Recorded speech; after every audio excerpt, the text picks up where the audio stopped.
get superstitious. We start winning, and then we believe, well, I need to keep doing that to win again, which is the worst thing you could possibly do, because there's always Narshia out there coming for your spot.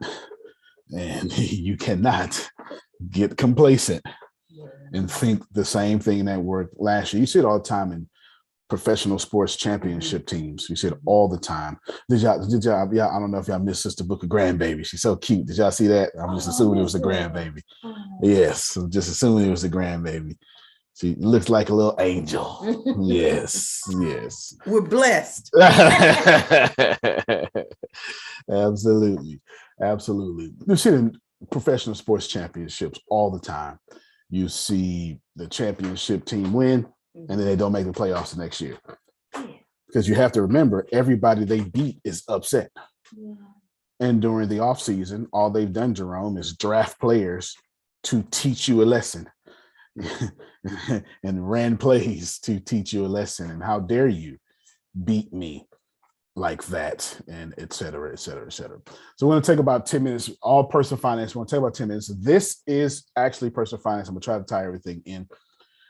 This is more of increasing your ability to earn, which is immediately what we talked about in Richest Man in Babylon. We want to give praises and props to Tempest, Simone Smith. Woo! Yes. If y'all can just clap for no reason, don't worry about it. I'll tell you. Woo-hoo, yes, Tempest. Then we want to give praises and props and applause to Deanna as well. Deanna Marie Smith. There you go. Yes, right. Marie. Yes, yes. Both of these ladies have spent years working on their crafts, and now they are attracting and knocking out certifications. Jerome has his hand up. Okay, yes, go ahead, Jerome. Well, I appreciate that. Yes. I just wanted to say before you got started that on more than one occasion last week, you really pissed me off. Yeah. Oh, you know what? It's gonna get worse today. Okay, but no. Wait a minute. But see, I got to share something with you. Share it with me. You know, on Friday we had the resurrection service, and I had never been in a 7 last word service before. I heard about them, had never been in it. They knocked it out the park. It was awesome. Now here comes Sunday morning. Resurrection. One of my brothers I hadn't seen in over a month walks in and gives me an envelope. Come on, Jerome. Watch it. And all was in that envelope was a check for $250. And guess who I thought about? Come on. You. Come on now. Because you were talking about how we attract. Uh-huh. You see what I'm saying? Uh-huh. And I was like, and then I went, I say, no, he didn't. For no reason. He said, I got something for you. And I went, okay, stuck it in my pocket. Opened it up last night. I went, that damn Antonio T. Smith. Works every time, Jerome. I was messing with Deanna last night. I said, so what you're telling me is, when you listen to me, you blessed. And when you don't listen to me, you're not blessed. And I came in here this morning. I said, Grace, let me ask you a question. I did it the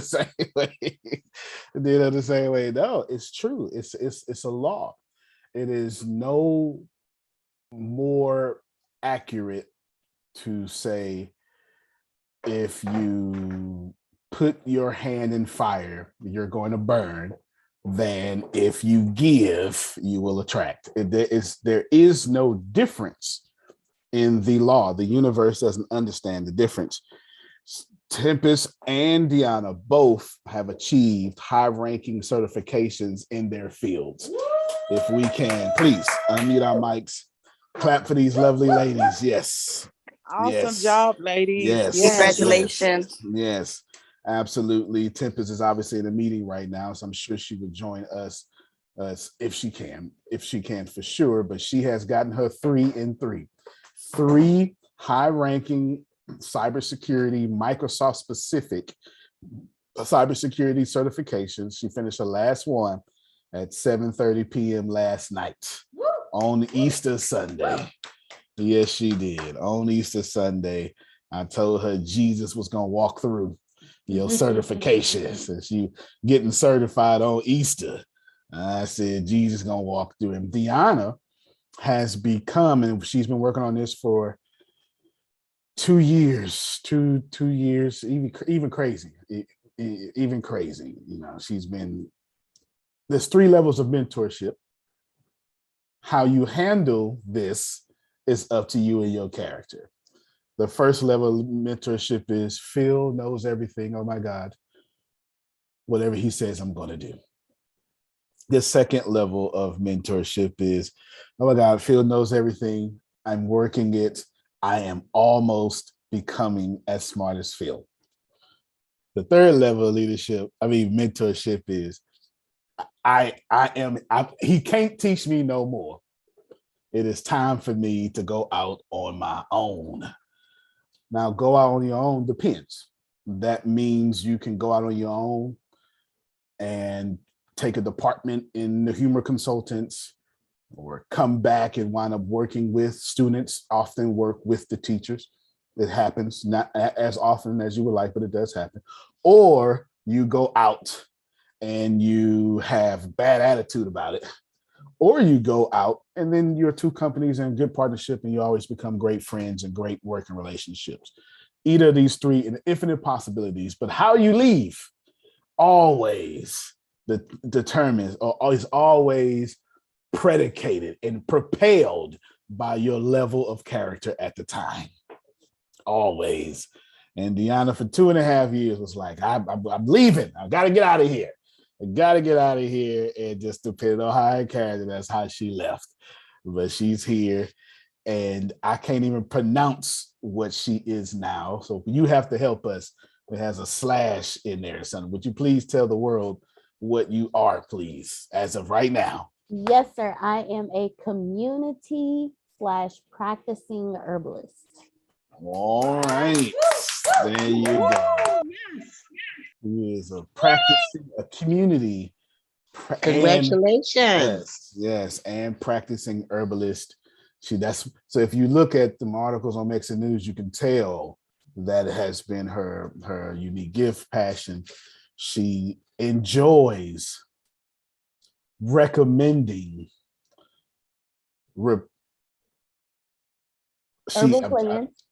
herbal plans. There you go. She enjoys, you gotta watch your words, recommending herbal plans for the bottles of pills she sees.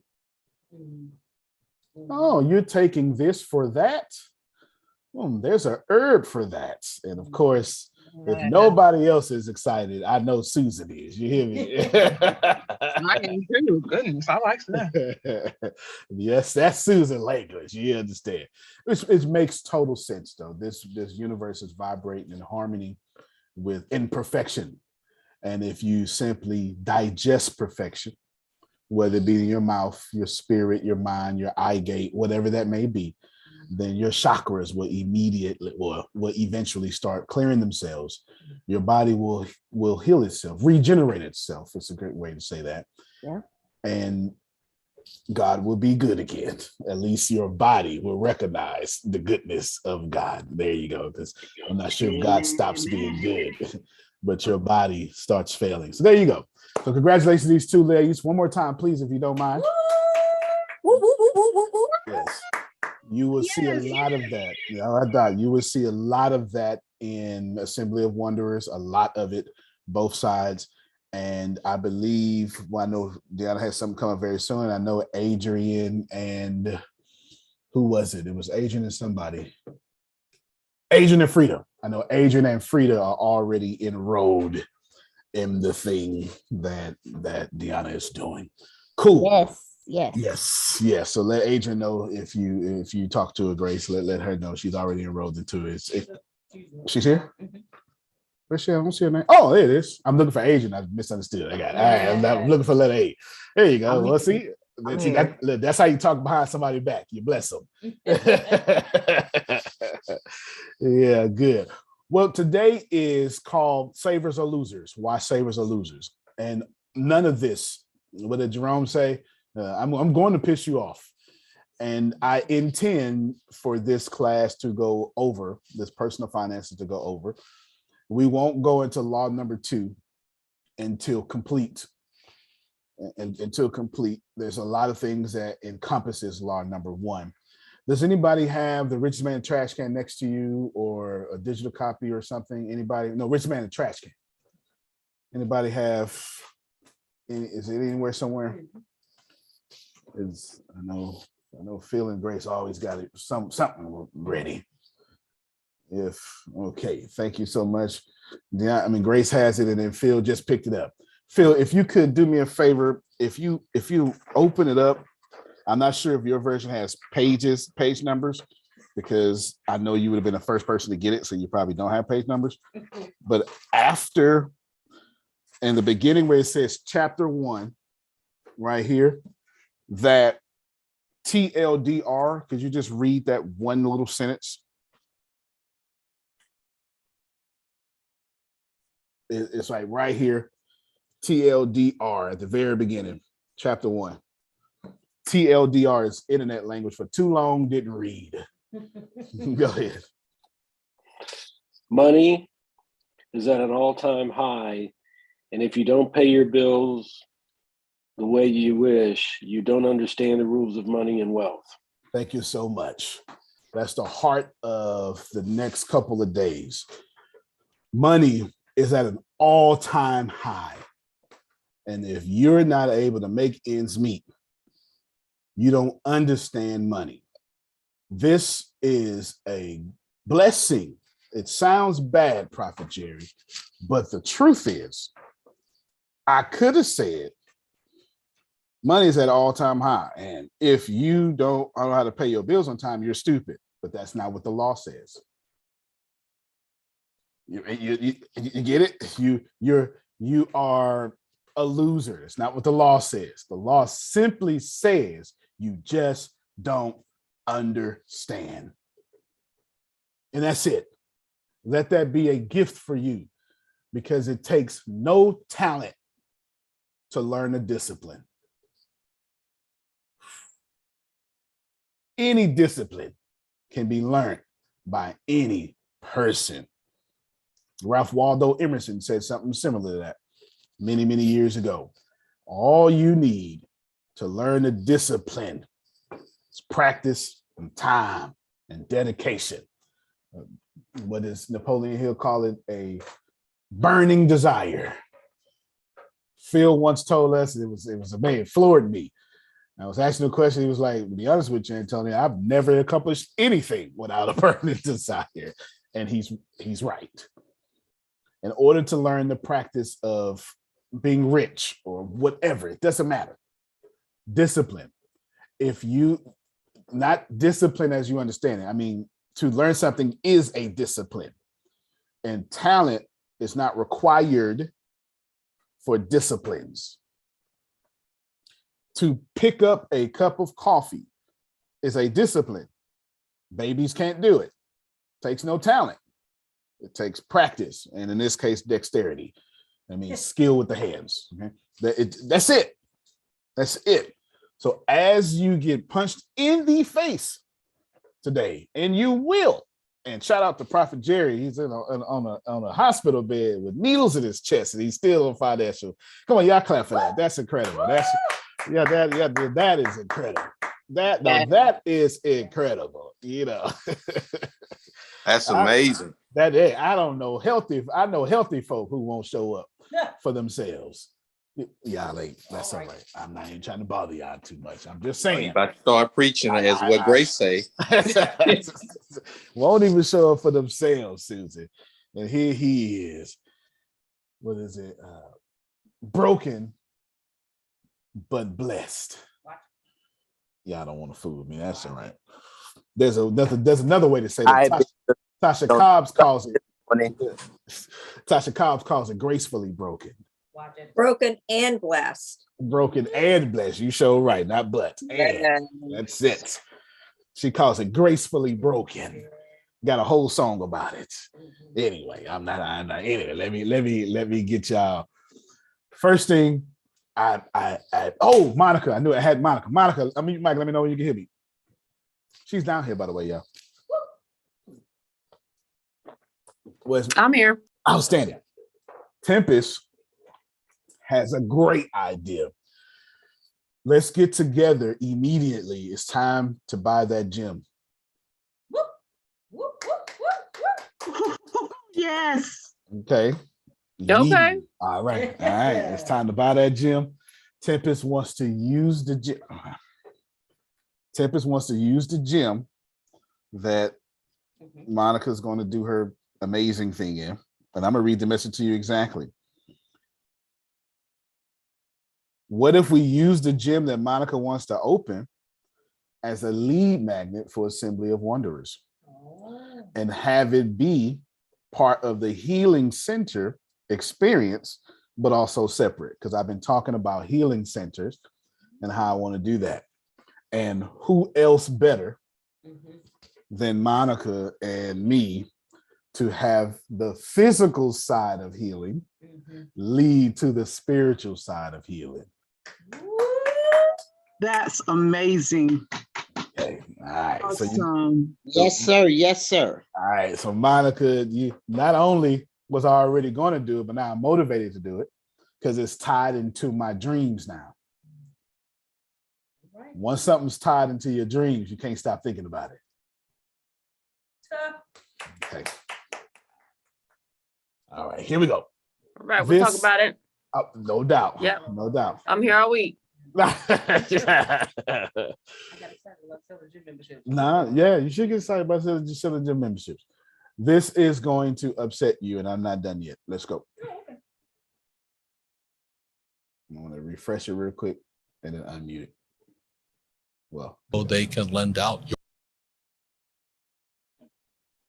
I save money when they print money. They can print as much as they like. Then they tell you, so that you go to school, you get a job, you become an employee, you pay taxes because you're working for money. Then they tell you to save money. So let's say you save $1 US or €1, 1 yen. The banking system can lend out 10. So the entire system is called the fractional reserve system. The fractional reserve system is also printing money. And then they tell you to save money. So they want you to save money so they can lend out your money 10 times. So your dollar became worthless 10 times over. They used to pay you 10% interest on your money. Now it's at best 1%. And they're still lending it out 10 times. So that's why you don't save money, is because your money is becoming worth less and less and less and less and less. The banks are getting richer and richer and richer. Why would I save money when they...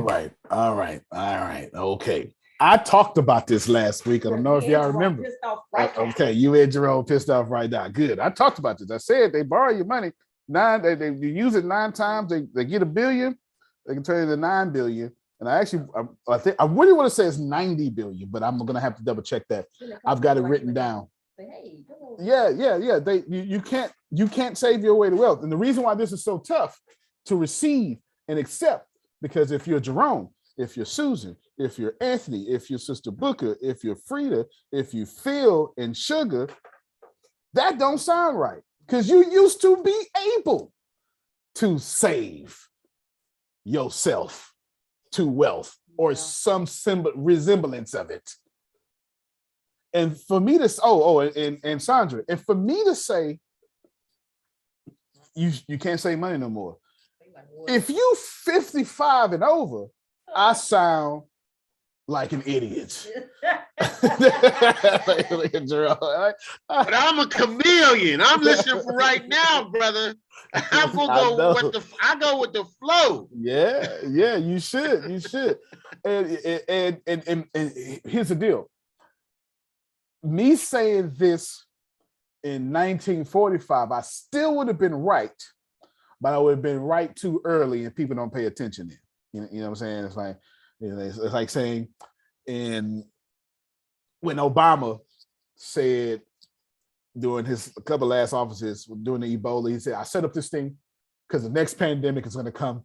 It's too early. It's too right, too early. You get what I'm saying? It was too right, too early. Wow. It fell on deaf ears. Yeah. You know what I'm saying? It fell. When Ray Dalio was saying in 2004, there's going to be a great recession, terrible than you've ever seen before. He was 4 years too early. Then he did it again and earlier than that, too early. So when you're too right, too early, no one pays attention. But I'm too late to be telling you this at this point. I'm too late. I want to have him. I searched for a keynote of his, breaking this down is 4 minutes and 14 seconds. And what I'm going to do, let me tell you what I'm going to do. I'm going to tie in why saving money orchestrates, nearly governmentally ordains you into being a loser. And I'm going to put it back into the How the Economy Works video by Ray Dalio. And so, Antonio, Yes, sir. can you say saving money for wealth? Could you just say that?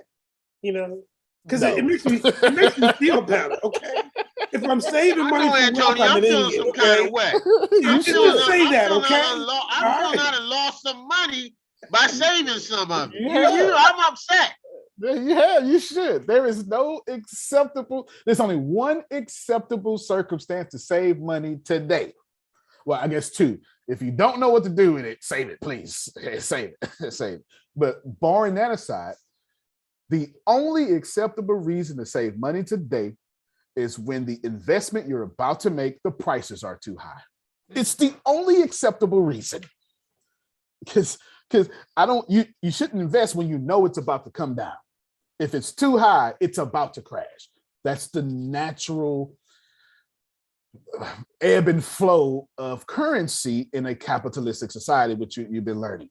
The only reason that any of you should save money is you finna go buy real estate property, and it's $60,000 overvalued. So you're gonna save it. Amen. That's You right. look at the comps in the area and it don't cover what somebody asking for something. That's right. Then you don't give it to them. That's right. And you save it until they come down or you find something that is down. Go ahead, Susan. Well, I was going to say, isn't everything inflated now? I mean, Yeah, I don't know what to think it's do not about inflated. saving or investing right now. Fair enough. That is good. Let's address that right now. I want to talk to you about that at some point. No, I'm going to talk about it right now because that's good. That is absolutely good. Let me repeat for people who she asked a real question from someone living in real life. This is a real question. She's saying, damned if I do, damned if I don't. Everything's inflated. Everything is inflated. So what do I do? When you have to pick two evils, always pick the worst one. Let me help you out. When you have to pick two evils, always pick the worst one, because it's going to wake you up and shock you and stop you from being dependent on whatever illusion you were under. Let's think about it real quick. We are blessed as a nation. This is not left or right. Do y'all understand? But we are blessed as a nation of America to have had Trump and not Hillary. And let me be very clear. I voted for Hillary. Let me be very clear with you. Because is there a difference between Trump and Hillary? Probably not. But one of them didn't put no candy on the medicine and it woke y'all up. You see what I'm saying? It's the same government, but you needed this super bad poison to go, oh crap, I need to do something. Yeah. So whenever you have to choose two evils, choose the worst.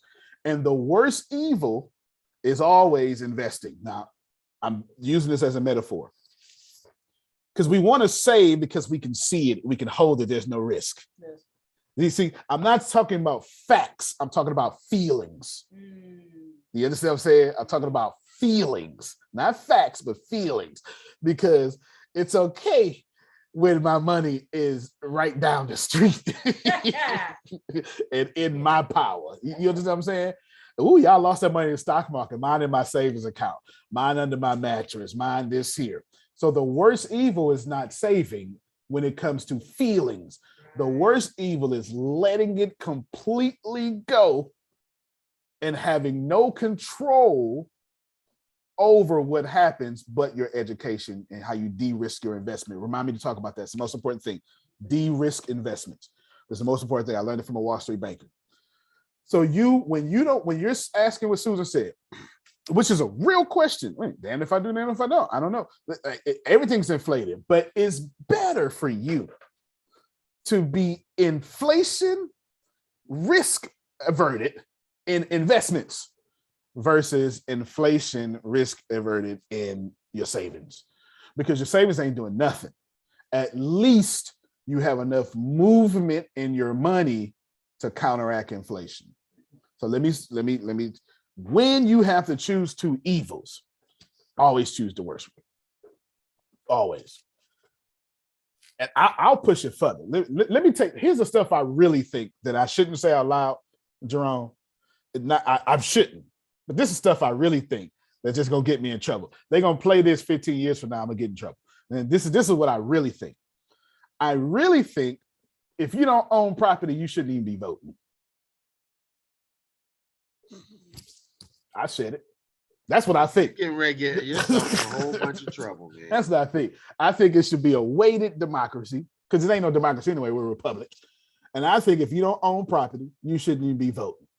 So do you get more votes if you own more property? No, not more votes. You just the vote. Yeah. That's a Roman weighted democracy. That's what that is. The reason I say like that Roman made it. I know. You can control everything when you. That's why I don't want that part. Rome had tiers. Let's say like 100, and most of the population was obviously at tier 1. And the more you owned, and the more you had, the more you in the Senate. That's where we get our stuff from. The more you had all these things, the more votes the more your vote was weighted. The more your vote was, you had more votes. One vote up here counted more than that. I don't want to do that. What I'm saying is, when you tell someone who don't own anything, here's $1 million, what you want to do with it? What they gonna say?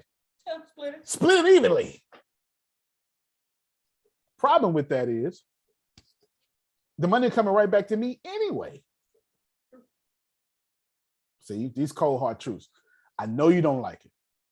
I admitted early in this class 2 things I'm intentionally gonna go over, and talk about what Jerome said. You really gonna get pissed off. You really gonna, because when you start telling people saving is their toxic habit, they can't handle that, because you've been taught saving is to be a good steward of your money. Yeah, in 45, in 1935, saving no longer is a good steward of your money. You're gonna say, but that ain't what the Bible says. The Bible also says that you need to know the laws of the land, and the laws of the land when it comes to finances have changed. Do you understand what I'm saying? It has changed, and this is not up for discussion. We make 1,730 millionaires a day. At this point, Deanna, millionaire is now middle class. Okay, go ahead, Susan. Yes. Well, Antonio, there you go. Yes, ma'am. When we moved here, we were looking at property to buy, and then that whole thing messed up, with the Right. guy. Right. Now the house, so we did buy. So now they've gone up $100,000. Yep. That's exactly what They're happened. $100,000 more. Yep. So, I don't know, what to do as far as, what to do. I completely get you. What I would do With is what I would do is I would trust in 3 years it's going to be up 100,000 more again. Yeah. That's like here's the deal. Now, of course, if you're like Margie, who owned everything and now wisely downsized and says, "Well, I'm good. I'm going to maintain my lifestyle." That's not owning. That's you adjusting for your age and properly doing your finances. You understand? And that's what we were trying to do. I do that But right now. Kind of like just, blowing through the money, and I want to do something. Right. No doubt. So what I'll do is I will work in immediately.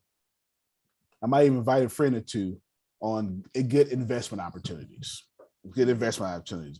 And it should always, well, I was going to say always.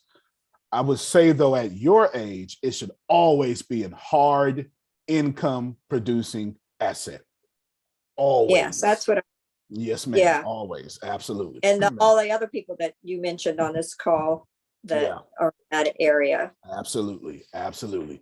If you are past the age of extreme risk, hard income producing assets, you shouldn't be thinking about anything else. And it ain't that many, like as far as genres out there. There's plenty of them, but it ain't that many genres you can think about. You understand? Minerals, real estate.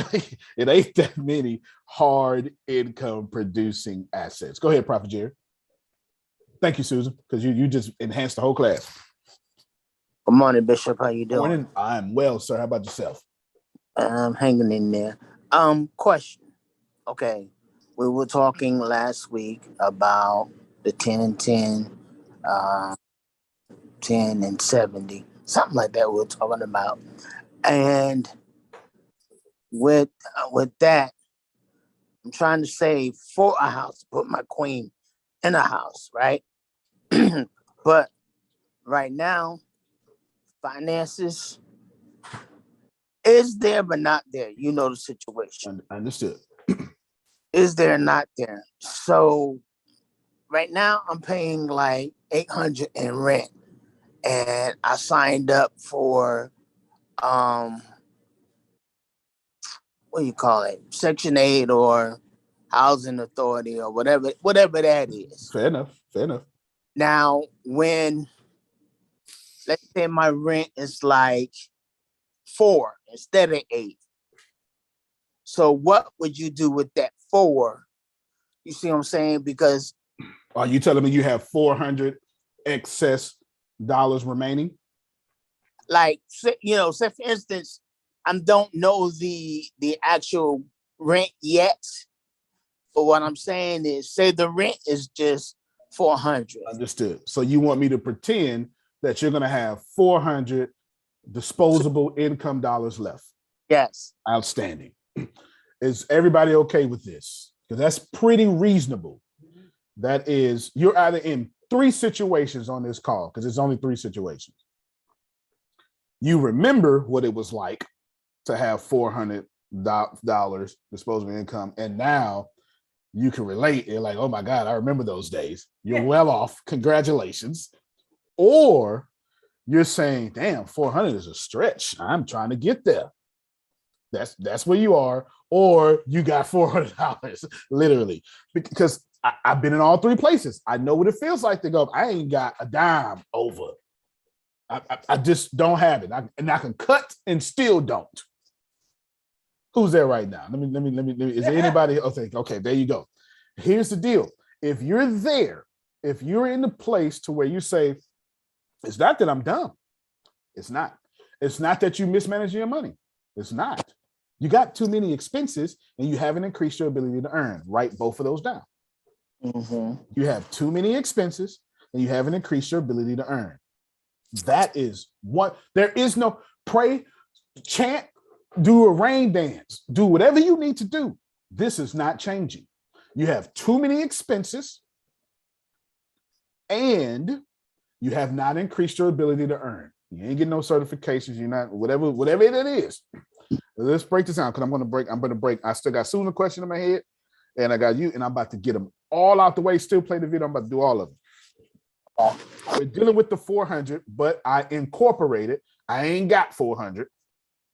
It's a stretch for me to get to 400, but I could, if I move in with my mama, maybe. You understand what I'm saying?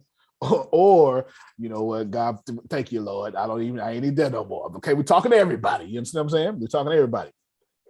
You have too many expenses. You have not increased your ability to earn. Write that down. Do not sleep on it because everything I'm about to say next is not just based on that. It is that. I'm just going to, I don't know, give it superpowers, but it is that. You need to cut your expenses immediately. Somebody is going to say, I can't cut them no more. I completely understand. Cut them anyway. Yes, what I'm saying. Somebody gonna say, but I can't. Unless you're telling me the only reasonable way that I'm going to listen to you tell me you can't, if your daughter needs insulin and you're the only problem, if it ain't something like that, I'm not trying to hear it.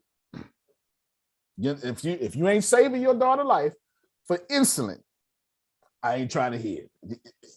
That's it. That's the only reasonable explanation that you could possibly give me that I have to, these medical bills.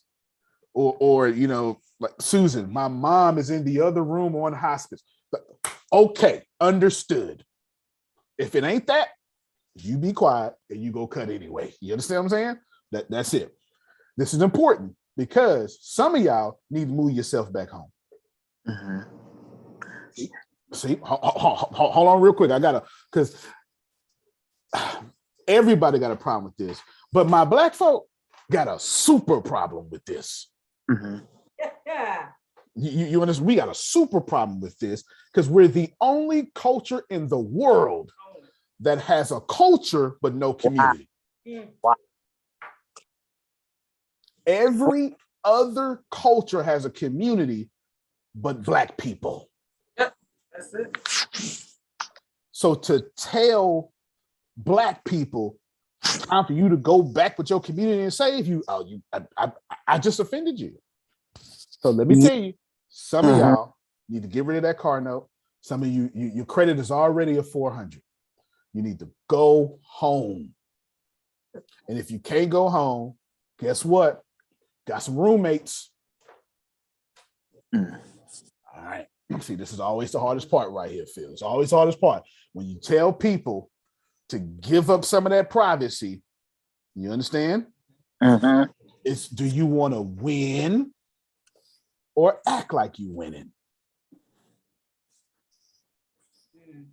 If you give up I gave up my 20s and my 30s to be where I am today.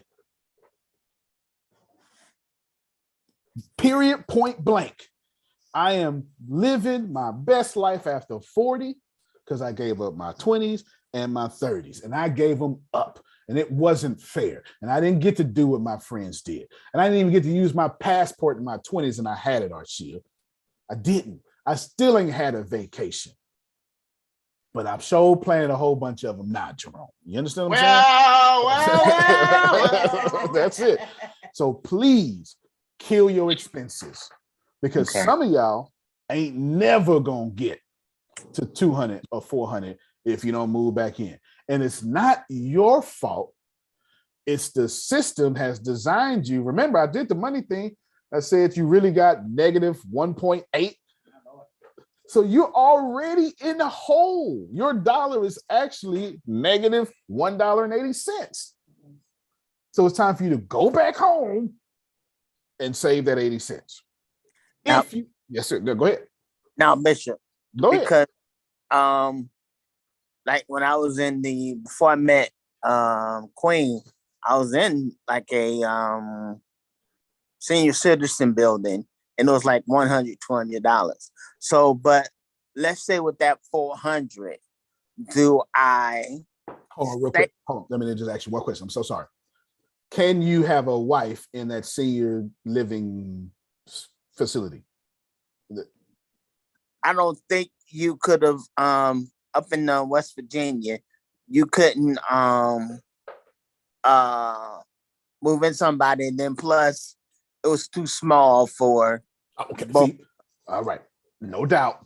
But I'd rather you have too small. Now, I can't get past the first part. If it's illegal or against the rule, I can't do nothing about that. But man, remember when we was younger, too small was real big, wasn't it? Yeah. I'm gonna need y'all to go back to that. I'm gonna need you to go back to this room is mine and I love it. I'm in college and this is my roommate. This is my half of the room and it's big. This bunk bed is a fortress. I need y'all to go back to that mindset. You understand what I'm saying? Okay, keep going for me. Keep going. I just wanted to see. Keep going. So for ministry reasons,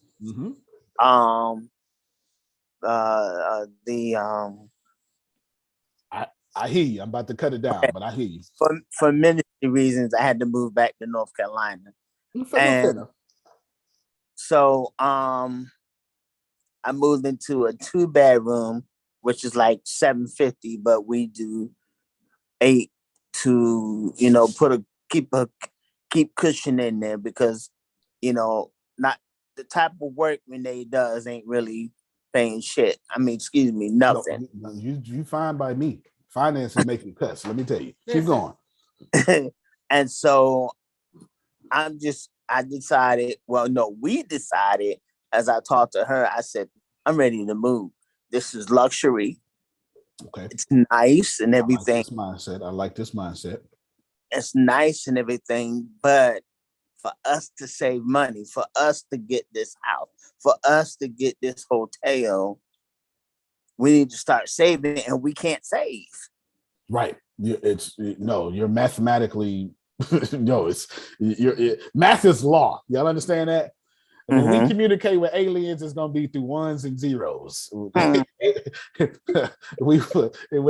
not gonna be. You speak French? No, it's gonna be through math when we finally find aliens. Math is law, and right now you are against the law, trying to use the law for your advantage. Let me propose something to you, and then see if this pulls at your heartstrings. I'm gonna use me. I was making $100,000 a year in 2008, right before the crash. So 2007. And Jerome, you know, I'm black. I had to look like it. You understand? You know, let's not. I hope you don't think that I can't. You know, nobody can separate themselves from their culture. Even Jesus talked about fish and farming. You understand what I'm saying? No matter who you are, you can't separate yourself from your culture. I had to look like a kid. My car note was $570. No. I'm getting my stick out right now. You know you in my. I'm about to whip some ass now. You should. No. You should have came got me. I should have came got you. You should have had on a pair of khakis and some doggone work boots. Yeah, I so should have. He ain't lying. He's not lying for sure. $576 a month for the year before the recession. I struggled to pay it during 2008. When Obama sent me my stimulus, that whole stimulus went to keep my car. Come on, help me. What car was that? A Nissan 350Z, UT orange. No, you was one of them? Oh, yeah. 2-seater. Susan, I didn't even talk. I pulled up, opened my door. If you ain't hop in, you wouldn't for me. You understand? It was it wouldn't somebody even talk. smacking. Somebody smacking right now. It wouldn't done talking. Now, think about My this. dad wouldn't have let me in your car. He said they have to come into the house and sit down and meet him. Oh, yeah. You never just go outside if they toot the horn to go get in the car. That's right. Never. That's right. Never. You ain't no animal. Don't blow at me. Yes, absolutely. Absolutely. Look, I'm telling you, Kim, you see the car, you coming or what? You know what I'm saying? Glad I didn't know you then. I know. I was too much. Grace, share your calculator. 576 times 36 months. 12 times 3 is 36. My Lord. $20,000, huh? Yeah. We're just gonna round up to $21,000. To be honest with you, Jerome, if you count the gas and me driving through Houston, Texas, and the easy tag debiting me $40 every 3 to 4 days. What about the insurance? Oh my God. The insurance was 3 something. So you showed. All right, we got the multiplication wrong then. Yeah, we got the multiplication. That to $800 and some dollars times. Right. Get the math right. You so right. 876 times 36. $31,536. Now let everybody stop. Look at that. Put it back up, Greg. Everybody look at that and weep for me. Depreciate daily. I'm a whoop you and put some stripes on you. You so should. $31,536. I want everybody to just watch this here. Do me a favor. Grace, multiply that by 4 real quick. This is the loan I could have got from the bank. What's that? What's that number, Grace? $126,144. Do me a favor, Grace. With $126,000 by your down. You understand what I'm saying? Do you think I can get an apartment complex? Thank you so much. You can stop your screen, Grace. Those 3 years cost me generational wealth. Kim, one apartment and I had no kids. Jerome, not a net. You could have said, hey man, let's go to Australia right now. All right, let's go. Shoot. You ain't bother me. No kids, no girlfriend. You know how the rest of the story go. I could do what I want to do. Do you understand? I could do what I want to do. And do what I want to do. Could have took off. 3 years of monkey shining is what old folk in Texas call it. Costed me generational wealth. Prophet Jerry, unmute your mic and come back to you now. Do you have something, not your apartment, or maybe your apartment, knocking $576 of monkey shining off of you right now? You could have a think all y'all think about this. I talked about myself. If y'all could save $576 a month and just deny yourself for 3 years, you can have an apartment complex and have generational wealth and have 30 to 75 people working hard for you every month while you sit there on your butt. Wow. That's yes. Jerome, if I ain't said nothing else in 2022, that was it. Renee said, repeat that again. $576 over 3 years, leveraging that 25% down on a loan, costed me an apartment complex. Just the cash itself costed me a fourplex.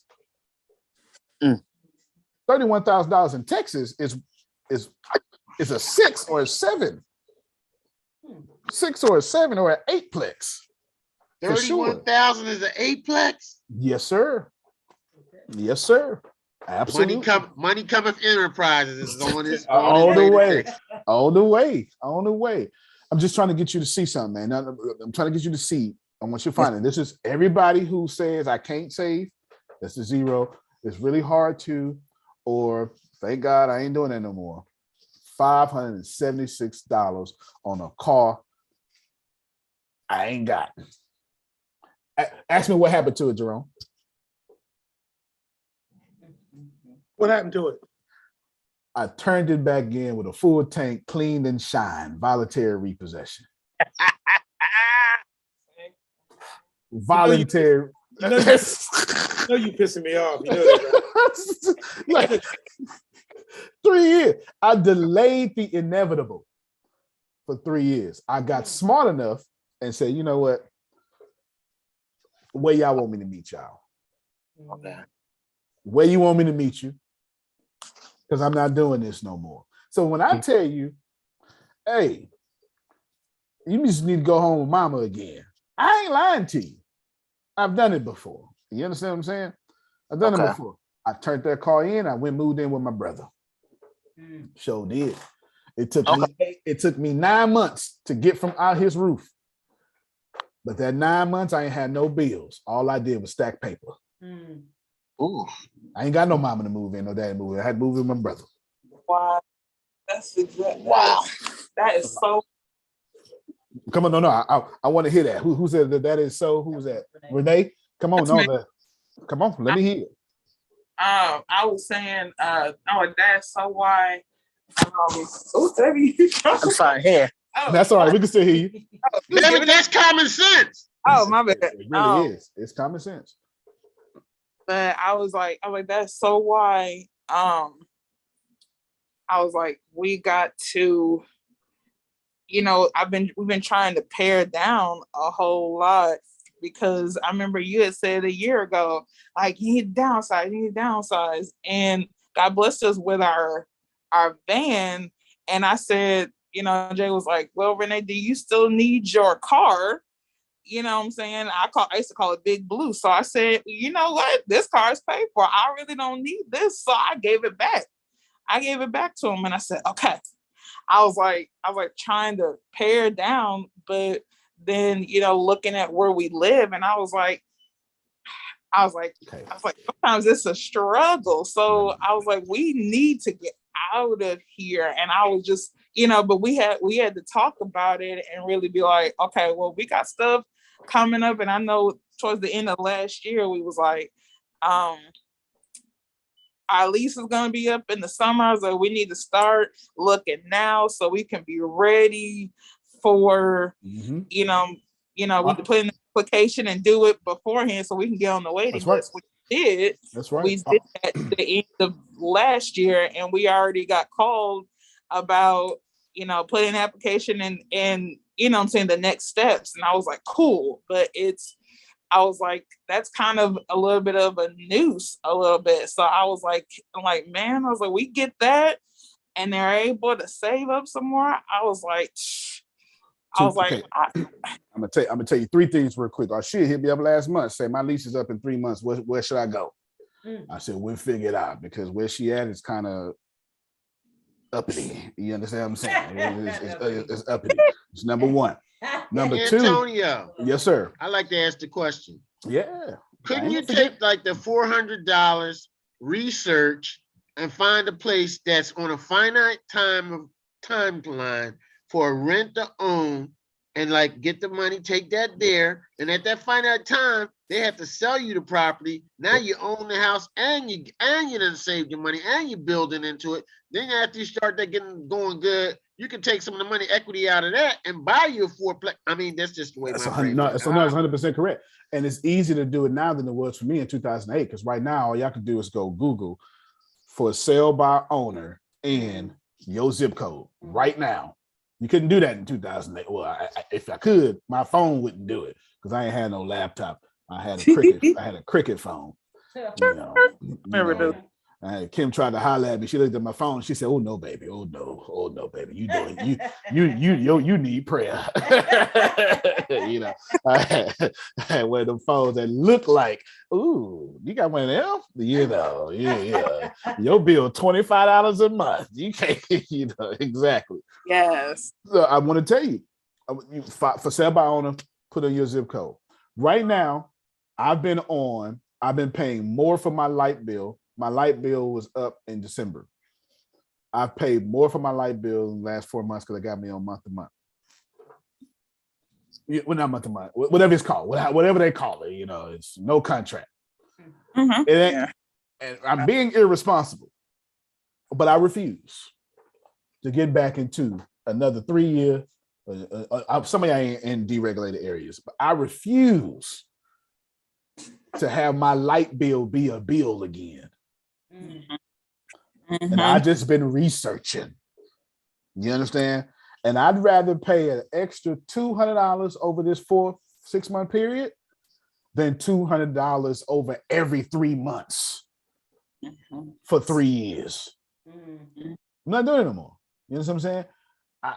That's the second thing I want to tell you. The third thing I want to tell you is if you got $400 a month,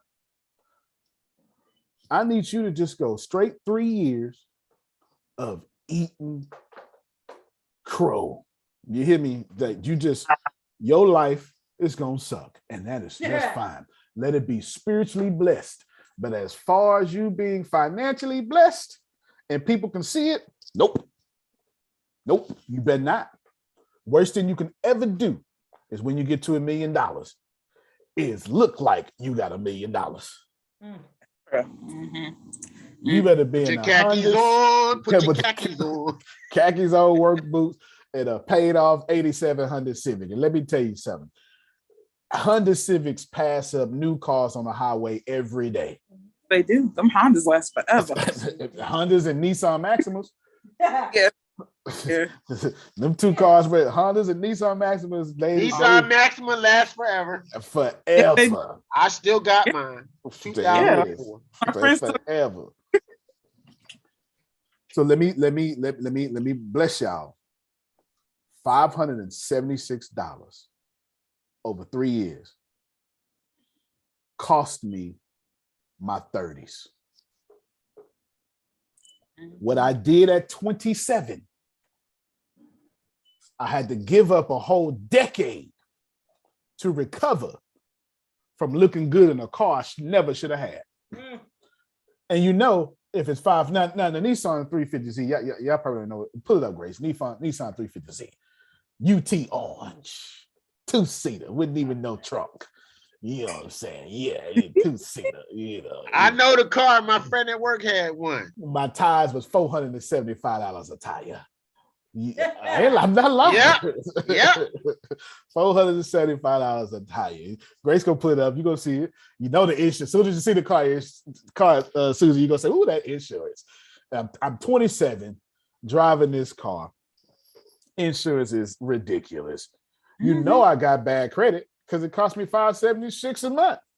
Clearly, it ain't. You know what I'm saying? You know I got bad credit, but I gotta look good. That one decision over 3 years cost me an extra 10 years.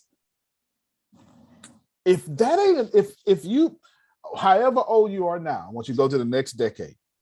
You're gonna listen to me now, or you're gonna give up your 70s just to enjoy your money in your 80s. And that's disrespectful. I'm getting off this call right now. I understand. I can understand. Share the screen. That's it. That's the one, Grace. That's the one. Ooh. Same car. Oh. Yeah. Pull it up on you, girl. Get in. You go get in. You know what it is. Get in. We going somewhere. Yeah, that's it. That was my car. That was my car. That was my car right there. That was my car. I had a 6-pack. Tatted up with a 6-pack and my head on straight, Jerome. I was trouble. You hear me? I was trouble. Trouble pulling up. Come here. Come on, get inside. We going somewhere.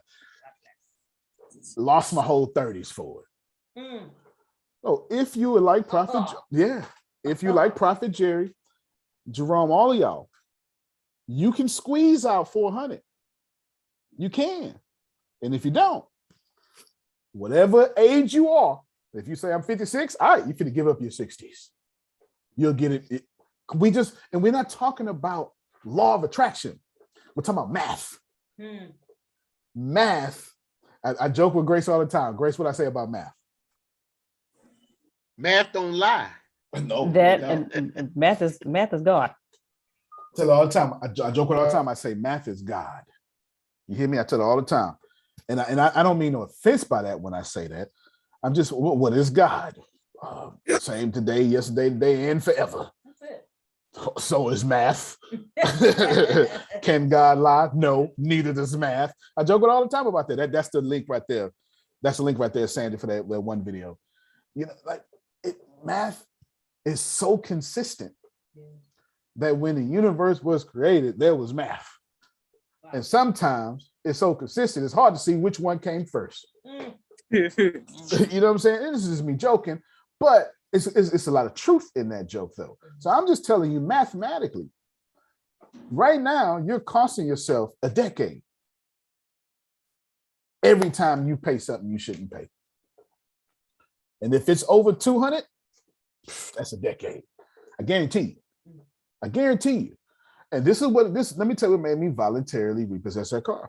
I had 3 repossessions on my way to wealth. I said to myself, what if I had the discipline to put this money in my own account every month?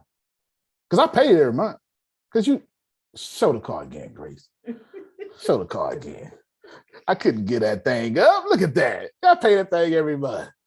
Come on, man. I couldn't. Go. Look at that. I couldn't running get that around in this car, and at that time, I was probably trying to figure out how I could keep my Social Security in my check so I can save for myself, so I can have all my money. And here I am wasting your social security on the car note. You know, You was wasting my social security. I'm gonna beat you up. I just throwing it everywhere. Genuinely, do not mistake me. This is vitally important. I gave up my 20s and my 30s to get where I'm at. I gave up my 30s because I was ignorant. I gave up my 20s because I had discipline. Somebody need to hear that. But if you 60, that shouldn't be your plan. To give up your 70s and your 80s, to finally travel in your 90s, that ain't of God. That is not why God put you here to do stuff like that. Somebody asked me a stretcher. Yeah, Susan asked me, and that's Susan, Sugar asked me in private chat, what should I save my money for right now? For right now, you don't know what to do with it. Your savings account, your traditional savings account is just fine. You ain't gonna make no money. But what you're doing is you ain't losing no money. You know, barring the invisible inflation stuff. You know what I'm saying? It'll be there when you get ready to strike, brother. There you go. It'll that's perfectly said. It'll be there when you're ready to strike. Yes, ma'am. But that online banking with that transfer from checking to savings is so quick.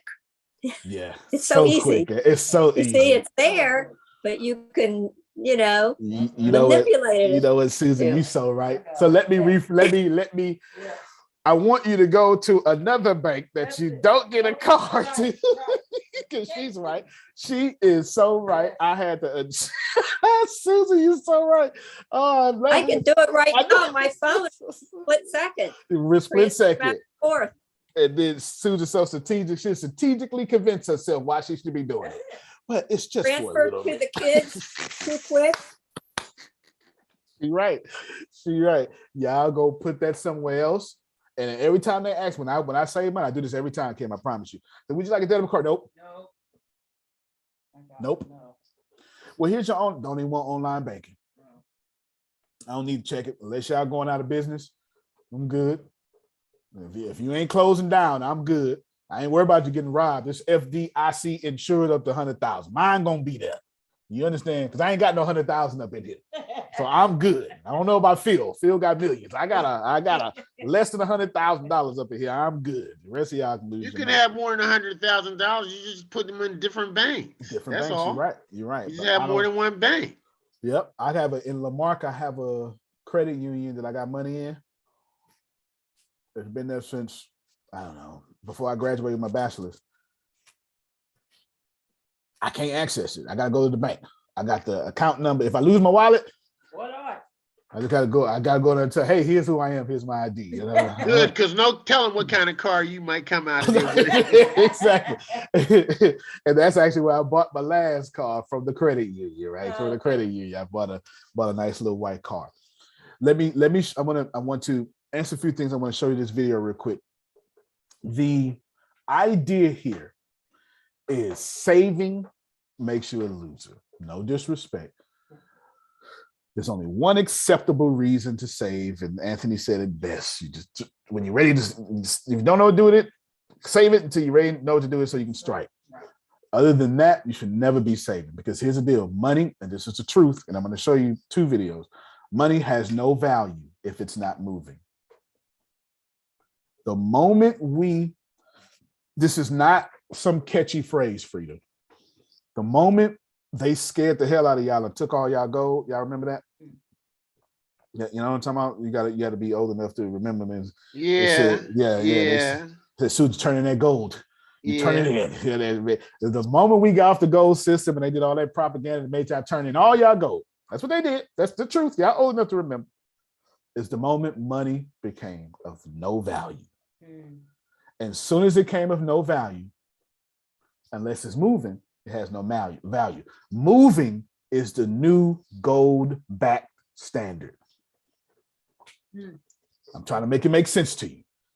If you want your money backed by gold, it needs to be moving in specifically a hard income producing asset, preferably one that's insurable. That's how you back your money up by gold.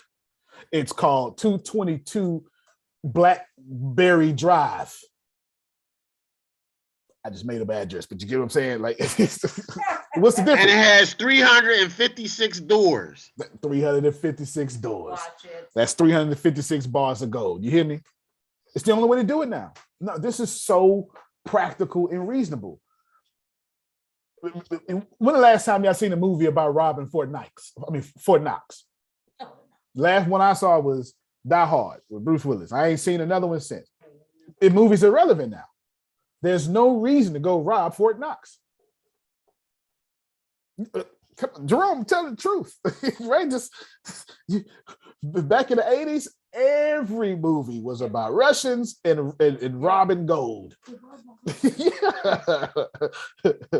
70 was boxing against the Russians. Yeah. 80s was don't get the Russians to rob us, and no more movies backed by Fort Knox. It doesn't matter.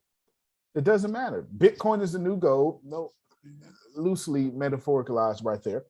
But genuinely, if you are a regular person, and I don't mean that spiritually, I'm just saying, if you're not Joe Biden, Donald Trump, whoever's been president, all right? If you ain't part of the boys club, we need to elect 40 women back to back, but don't bother me right now. Okay, don't let me bother you. If you're not part of the boys club that has been in there, hard income producing assets is the new gold for you. Now you just got to identify what these things are. A mutual fund is a hard income producing asset. There's no doubt about it.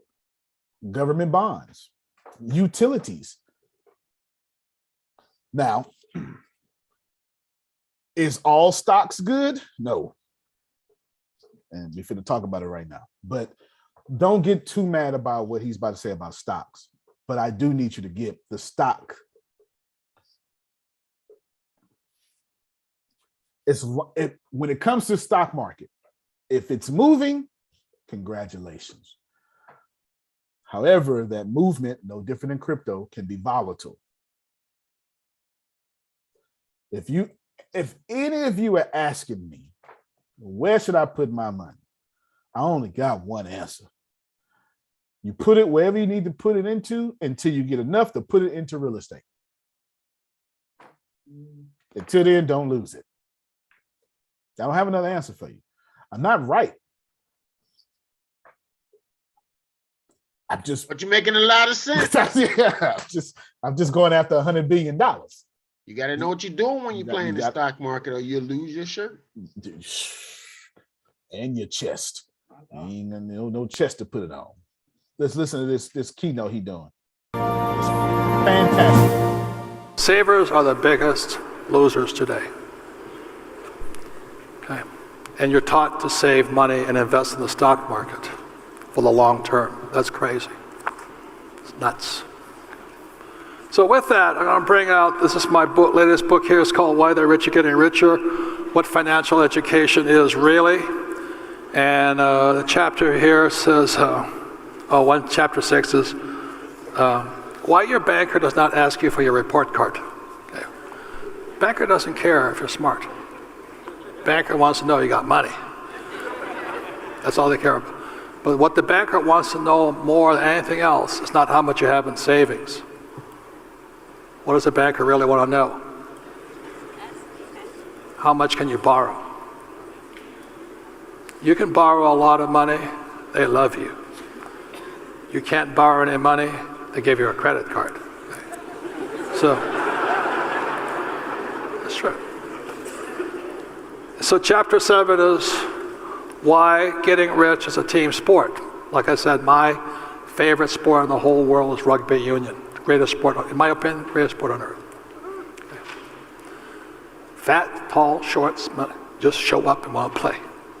I love the game. So with that, I'm going to bring up one of the members of my team. I have a Rich Dad Advisor group. These guys are my real life advisors because like most, I did horrible. I was a C student in school. You know, as much as I cheated, I only got C's. I couldn't get any higher than that. C stands for cheat. So the way I got through school was always sitting next to the A students. And I still do that in real life. So with that, I'm going to bring up probably the most important person on my team, but it should also be on your team. He's my advisor. I make millions of dollars and pay 0 taxes legally. Okay? I know most people pay no taxes illegally. Or you can become a politician and steal it legally. But the reason I wanted to do it legally is I didn't want to go to jail. All right, I'm gonna stop it right there. I'll send this link to the video. When he said, I make millions and millions of dollars and don't pay taxes legally is what I really wanted y'all to hear for this case. The second thing I want you to hear, the first thing I want you to hear was him at the beginning. That's the link right there in the thing. The first thing I want you to hear was in the beginning when he was talking about they teach you to go save money into the stock market. If there has never been a truer statement, that is it. Allow me to explain, and I'm gonna do another video and then we're done. Allow me to explain just briefly. Does anybody here believe, and I know I am, when it comes to being a government, I'm a contrarian. It's the only time we are one doesn't show up in my DNA. You know, all of us are one except for the government. You know, not the people, but the government itself. You know, that's something. Don't take my influence. But is there anybody who, in your experience, the government has told you to do this always, and it worked out? And talking about to the masses, masses. No. Okay. So it's fair to say that when the government tells everybody to do something, you've never seen it work, Jerome. Okay. Yes. This is why I know free healthcare works, because the government keeps saying no. It's the truth. The government keeps saying no, and I keep saying, oh, so y'all agree on that. But anyway, that's not what this is about. So why does the government tell, oh, y'all get a 401k? That is what I came here for today. Ooh-wee, Grace. Ooh-wee. Ooh. Ooh. All right. Is anybody?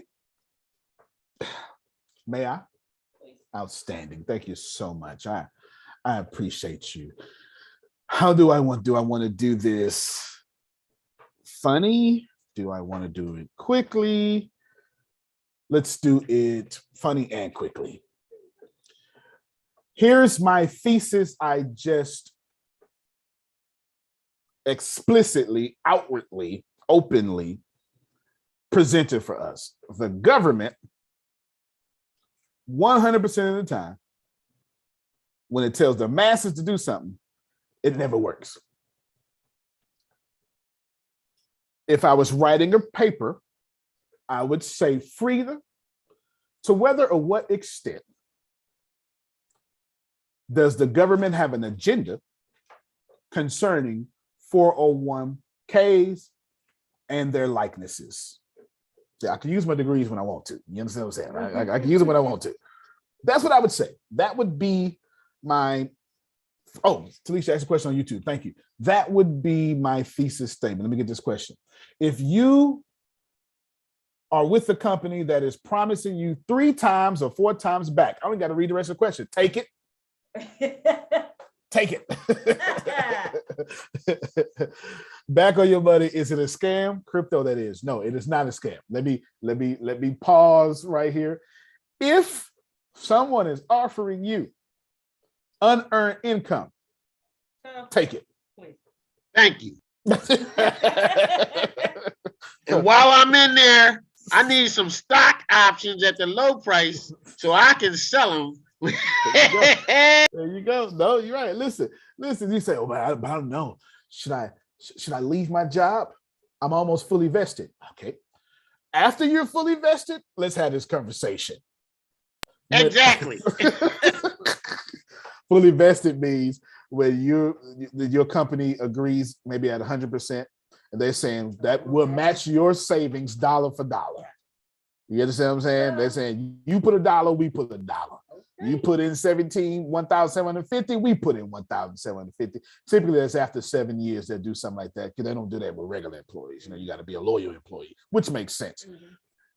Whenever somebody offers you unearned income, Jerome, take it. Whenever your bank says, "Oh, Jerome, we have a deal for you. We want to extend your credit limit." Sure can. Thank you so much. Because and let me tell you something when it comes to credit. It is whenever they offer you to get more credit, take it. See, that's against your teachings. Yeah. Let me tell you why. I'm gonna tell you why. Remember, credit is a scientific and numerical and mathematical equation of your character. And whenever you need money, your credit is telling on you, because you have 6 inquiries in 30 days. Somebody need to hear me on this. There's a reason why they track this stuff. It is always better to borrow money when you don't need it, because they'll never give it to you when you need it. Exactly. That was for somebody over 60. They never gonna give it. Say that one more time, That's please. very true. That is very true. It's better to borrow money when you do not need it, because when you do need it, they never gonna give it to you. When your credit profile say, "Ooh, Anthony doing good. He could borrow some more. Let's give him some more." Here they come flooding your mailbox. Well, here, take this. Here go Take another card. Here, take this Take money. Get this money. Do this. Do that. Here, you need 40,000. You can have 100 if you want it. Take it. That don't mean you need to spend it. It just means take it. You understand what I'm saying? It just means take it. I didn't say take it and spend it. That's what you heard. I said No, take it. take it and manipulate it into Yes. a Yes. hard asset, money making asset. That's what Absolutely. Absolutely. Reason being is because your credit profile will tell on you every time. Here's when you know when you need money. Your credit cards are maxed out. You're missing payments. And you got inquiries.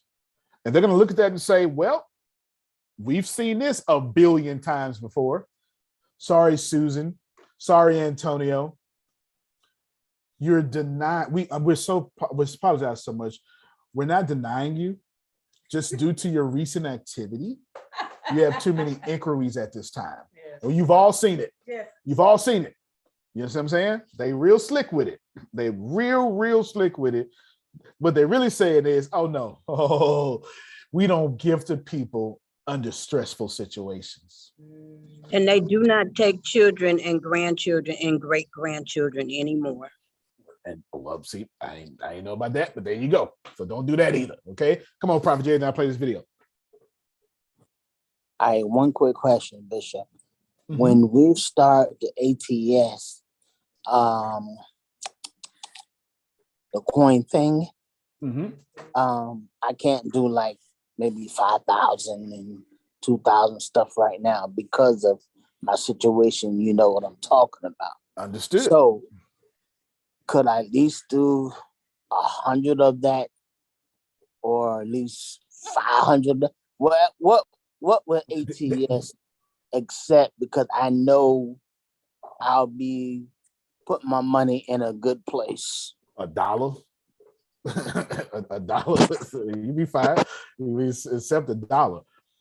I'm even just make sure you keep listening to me, so you can give the 25,000, 60,000, because it's not your money. Does something cost too much when you didn't pay for it, Jerome? If your customers bought it, it was quite affordable. Here's the thing, Bishop. If I want to do 10 or at least 25,000, they're gonna fight me and say, well, that's not for vacation, that's not for renting, that's not for, it's for education. You know what I'm saying? Not education. it's for education, it's for da da da da da da da da da. It's got certain stimulations that he's real tight. He's real tight on it. But I think without, I think he gets paid a commission off your money. yeah, they do get paid, but because I can't, like, let's say, because Lord told me not to tell, but let's say it's $150,000 I got from the accident. Okay. And so they put it in the stock, and they put not in the stock. They put it in a stimulation that I couldn't get no money, really no big money off of it, because Social Security probably would have took it off. Okay, so I got you. So Talisha just asked a question online, and you both of y'all just came up with big deals. So I was going to show y'all the economy video. I'm throwing it out the window. I will show you this one video, but I'm going to deal with this hyper fund because she changed what it is. And I'm going to deal with your situation right now because these are emergencies. But what you got in this emergency and what Talisha has in an emergency. These are emergencies. You hear me? They're immediate emergencies. Let's deal with yours first because it's faster and easier. They're using your money to get unearned income and getting a commission off of it. Ain't nothing wrong with that. Obviously, you signed a paper to say they can do it. It is what it is. Ain't no sense in crying over spilt milk. You know what I'm saying? It is what it is. But as you being the owner of the money, you've signed over control, and I keep telling y'all, control is far better than ownership. You are living proof of that, sir. Wow. Do you understand what I'm saying? You're living proof of that. Control is far better than ownership. You pay taxes on it, they don't. They control it though. Help me, somebody. You understand? You gonna piss him off like I said emergencies. I said emergencies. In addition to that, though, since you are the owner, you have the right to ask for 100% disclosure. What's going on? Where has my money gone? Where has it been placed? Where has it been allocated, et cetera, et cetera, et cetera. And then therefore, you also get to choose where you want this to go as well. But you're going to have to look into or inquire and then look into the language of whatever you sign and go in the flow of that language and then get that information. I just said a whole lot. Antonio. Yes, sir. Can he make them establish him a Roth IRA or something? And have him directly channel that money into there. And then it'd be that money would be under his control, established for him under his control. Then he can use that money as a vehicle to do the things that he wants and have the Roth IRA be responsible for it tax-wise and everything like that, but he in control of it. That's right. And he can say, I want 100% of all profits from now on to go into the Roth IRA, because you're not touching the principal. And they can continue to use the principal to make more profit because they get a commission. And commission ain't got nothing to do with profit. You understand what I'm saying? And you can have that, and then you put it into something you control. Easy. But you need to go look at what you sign and ask. You don't need you can get a lawyer, that works too. But you can ask, get the information, and then move in the flow of that information, and then make it work, make a request of that information. That's you. Easy though, real easy. Right. You know what I'm saying? Don't go after the principal, go after the profits. Because it's like, it is good because if I need to go on vacation, they pay for it and all that stuff. And I can assure you they're paying for it off of profits. You understand what I'm saying? There ain't no way in the world a vacation is a necessity. Okay. Why would I let you kill if I won't let you invest exactly in a stock? I'm not going to let you invest in Four Seasons Hotel in a room. You know what I'm saying? That's coming off profits. And you can just allocate those profits to your Roth IRA. You understand what I'm saying? I would tell you this, though. It's time for you to take your beneficiaries extremely serious. Okay. If you Extremely serious. Two things you need: beneficiary and power attorney and decision makers. These three things is your particular situation. He signed power attorney over to these people running the stuff. But that's not the same thing. Say it on the mic. Is power of attorney and decision maker, that's not one and the same? Yes and no. Power attorney is exactly what you think it is, legal. So decision maker could be his wife without being a power attorney. There's just a bunch of scenarios that we don't have time to cover. But if he dead or dying, she ain't the power attorney, but guess who gets to decide if he lives? Decision maker. You understand what I'm saying? Or he could, which is why beneficiary comes in, because what need to happen, because the last thing you want to do is finally get your power of your money, only for something to happen to you and it go back to those people who holding it from you. Right, but see, this is what I don't understand. I had a lawyer, and then they gave me a bank person that is over it, and so they gave you a bunch Prophet of people. Jerry, they all hooked up there together. I hate to tell you. Yeah, I was just going to tell you the same thing. You didn't have a fiduciary. Grace, do me a favor. Pull up John Oliver fiduciary. John, what I want you to do is I want you to watch this video. Maybe I'll talk about it here.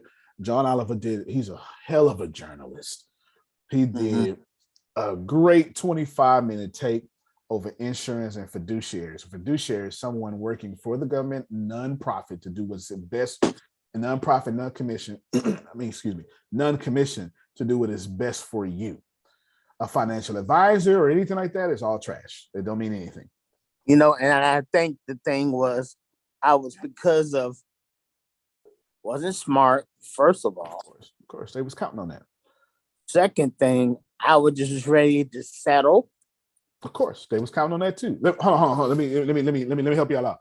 Whenever you sign up to a new application, a new thing, a new whatever, them long, accept our terms and conditions. You think they make them alone because you're gonna read them? They're not even using regular language because you ain't smart. First thing. And they counting on you to accept them being out of liability because you don't know legal jargon. Number two, the second thing you said is I was ready to settle. This is why most criminal cases are solved without going to court. Because the people are ready to settle, they do a plea, and the lawyer trying to run for district attorney, eventually governor, has a 98%, not closing rate, what you call it, a conviction rate, because you settle. Once again, that system is predicated on you being ready to go back to work and not lose money. You understand what I'm saying? So the two things you just said, it's all around you, brother. Yeah, I need to get with you personally, and we need to talk because I did things and I didn't know how to. All I saw, and to be honest, all I saw was money. Yeah. You know what I'm saying? Understandable. That's all I saw was money. So and they depended on that. They depended on that for sure. For sure, they depended on that. You know, it's to the point that they said, well, this type of money. Now I've been in other accidents, and it was like $20-some thousand, $25,000. So they said it's yours because I think it was like 170 some. I think it was like maybe like 150 to 160,000. Yeah. I feel from the info. I have no evidence here, but it really seems like the people representing you were the insurance companies that didn't want to pay you in the first place. You know, like it just piecing together information. It seems like you were represented by the very people who didn't want you to get such and such. And I really, really want you to go check who's the beneficiary of your current situation, because I don't think it's anybody that will bless your line. I think it goes back to whoever you got is manipulating. They said this. They said that if anything happened to me, they trying to get me to have a lawyer. So if anything happened to me, Social Security would pay their part, what I owe Social Security over the years. Right. And then after Social Security pay they get their part, the rest of it goes to whatever, my funeral. Whoever you see. Antonio. Yeah. They got him fucked up. They do. Right away. That is. I can just listen to the way I'm listening to it. My brain run on money. They got him fucked up. No, for real. That shit right pronto. Right pronto. Now he's right. No, he's right. And he said it the right way. That's why I said, wait a minute, we got 2 emergencies, is what I said. Because Talisha's an emergency herself. You understand what I'm saying? So we got 2 emergencies. It's why I stopped. Just call me when you get a chance.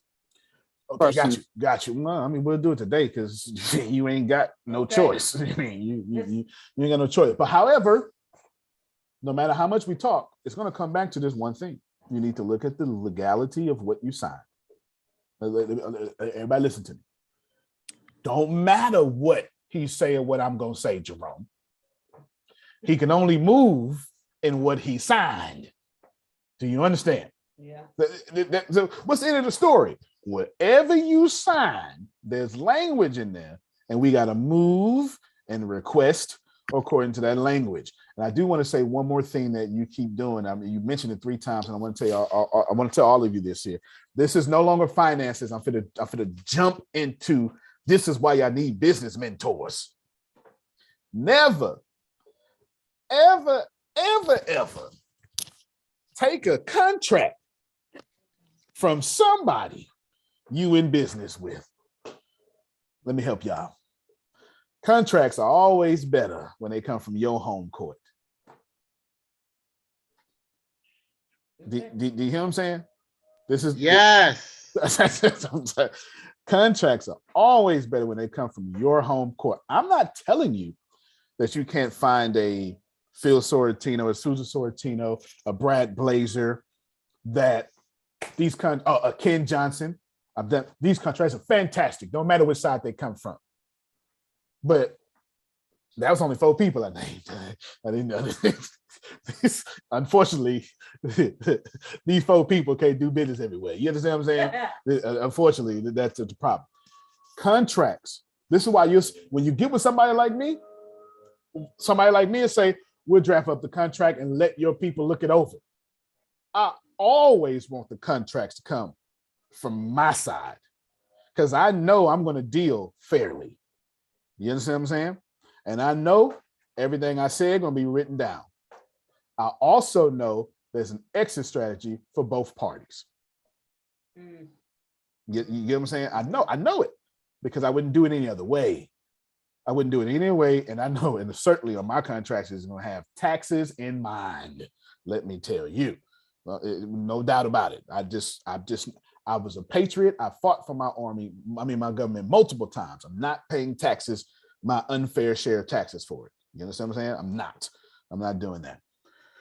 Watch this. In fact, before we talk, I need you to watch this YouTube video. It's just 25 minutes. Before we talk, I need you to watch this YouTube video. And then we can talk because there's some certain level of education that I want you to have before you watch it. Retirement plans is what it is. And he talks about fiduciary agent that greatly. Good. Got you, brother. Got you. Talisha, I hope she's still on. When Talisha said, the first thing she said, I thought she was talking about 401k, because that's what I was bringing up. It was in that context. She's talking about a hyper fund. My friends, run. No hyper funds, no none of that stuff. No, none of that. No, let me explain what a hyper. Grace, Google, do me a favor, Google what's a hyper fund. Just Google what is a hyper fund real quick. While she's doing that, I'm going to explain to you that a hyper fund is a clever way to do an MLM, a Ponzi scheme, or a pyramid. Let me help y'all, okay? This I don't know what to tell you. I want to show you a video, but it's going to have copyright infringement on it. I don't feel like getting hit.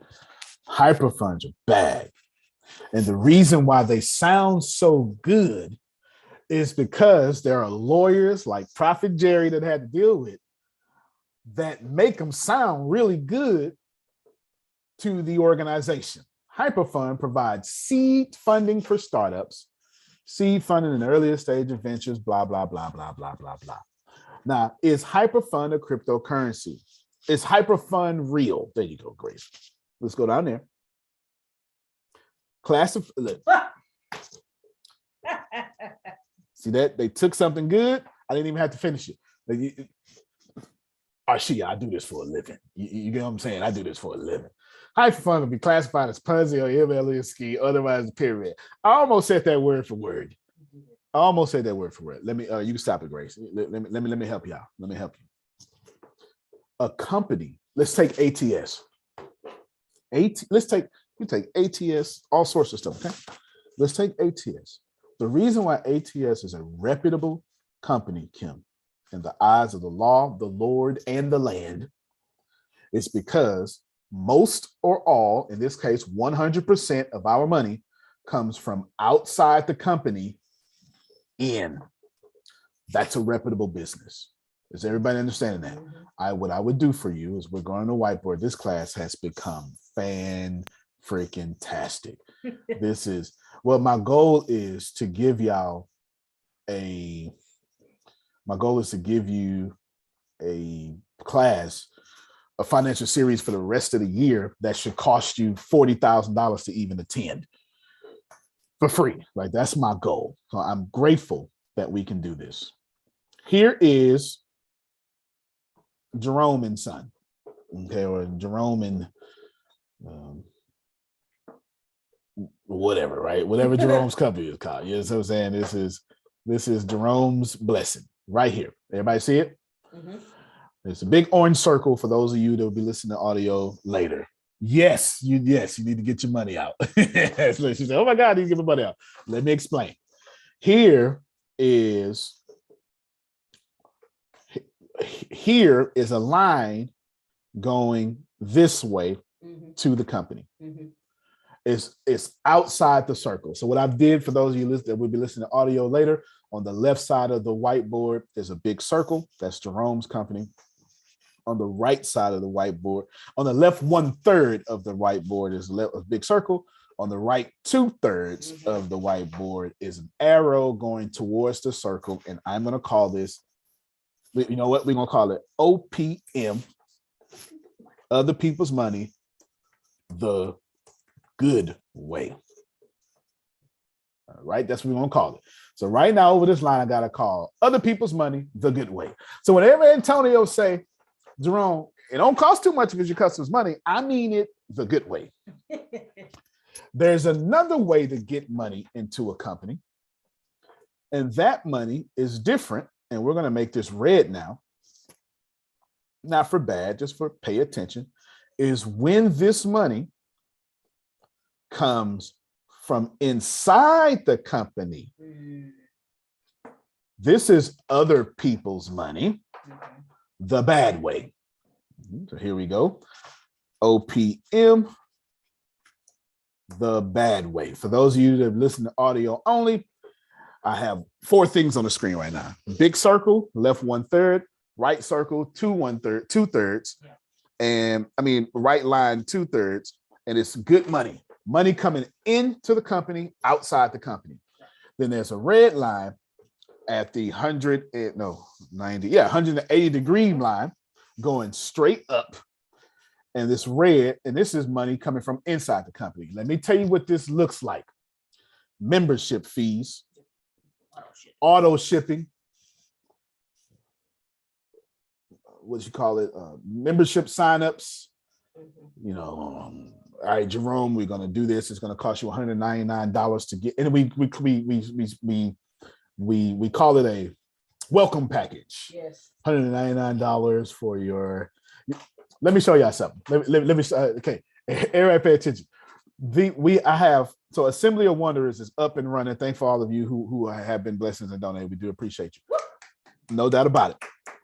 I want to show y'all something. Assembly of Wonders is up, and there's a lot of programs in it. And one of them, most most perfectly is called Pathbenders. It's right here. It's right here, Kim. It looks fantastic. It's fantastic. It's right here. It's fantastic. All of you need to be in it, but I'm not accepting everybody.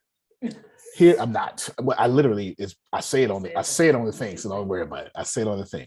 Right here, building a new generation of souls who believe and proclaim we are one and everything is perfect. And as you come down, Grace, I'll scale you out the link so you can look at it. As you come down, you'll see all this stuff. And then this is the people I'm accepting. Hey, you know this is for you if you got all these things going on. Don't worry about it. You can go back and look at it later. It's straight up 100% beautiful. It tells you what it is. Then when you become a pathbender, blah, blah, blah. And then here is a training. And then here it is again, a guided journey to earthly ascension, destroy your comfort zones, move beyond your physical limits, blah, blah, blah, blah, blah. It costs $2,720, Kim. $2,720, Monica. Watch it. And I tell you, up front, I gotta blow it up. Hold on. Well, you can't see it, but what I'll do is I'll copy and paste it for you. I tell you straight up, there's the link. I break down the price for you, Anthony. Sure do. $2,720. And it's right here. It says for full transparency, here's the price breakdown. Grace, please read that. Price breakdown below for full transparency, $1,700 divided amongst teachers, products, equipment, and company. 30% commissions to customer representative, which equals $510 commission total. And $500 goes back to customer immediately in classified gifts and other things. So immediately, first off, only $1,700 is going to the company, but it's divided between equipment. Maybe, ain't nobody getting rich off of $1,700, especially when you got to split it 16 ways. Let's just keep it real. Okay. That's number one. But that ain't the point there. I want to show you every single place your money is going. I also want to show you up front, $500 is going back to you because in order to follow me on this journey, you need some stuff. Mm-hmm. And you ain't going to get it. So I got to get it for you. And I don't want you to buy it. So it's put inside the price. You get it? And I didn't add it on top of the price. I took away from the profit. Let me see. I'm showing you this is what I'm doing. Here we go. Whiteboard. I'm showing you the difference between this is what I'm talking about versus this. I'm showing you the difference. I'm showing you the difference between other people in a good way and other people in a bad way. Instead of trying to profit, I say, well, we'll take from the profit, give $500 back. Go get my backpack. It's a binder in there. Grab it real quick. This is important. Here's one of the things y'all gonna get and you don't even know it. Reason I'm saying that, Jerome, is because hyperfunds is all money from the inside of the company. All money from the inside of the cryptocurrency, inside of the organization. That's all it is, and they're using your money to. It's a profit share. That's not a profit share. So y'all see this here? See this? When you join Pathbenders, you get one of these immediately. I'm not going to tell you why, because there's a lot of top secrets. I say it on there. You get one of these immediately. Very good, high quality. Right? See it? Good high quality. And then look at the paper, Susan. You love this stuff right there. That wonderful, wonderful typer. Man, that look like Yoda's book, man. You see what I'm saying? All right. This is one of the things. There's a reason why, but there's some things that are going on. I don't know. Maybe you're going to write spells in it or something. I don't know. I'm just joking. But you get the point. One of those things. That's money. All right now. All right now. All right. I just had to. I couldn't resist a joke.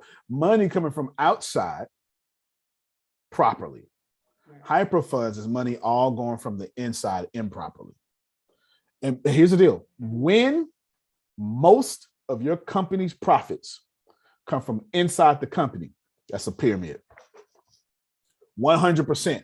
Now, whether the government is going to apply you as a pyramid, that depends on how well the MLM market lobbies at Congress, and they do a good job.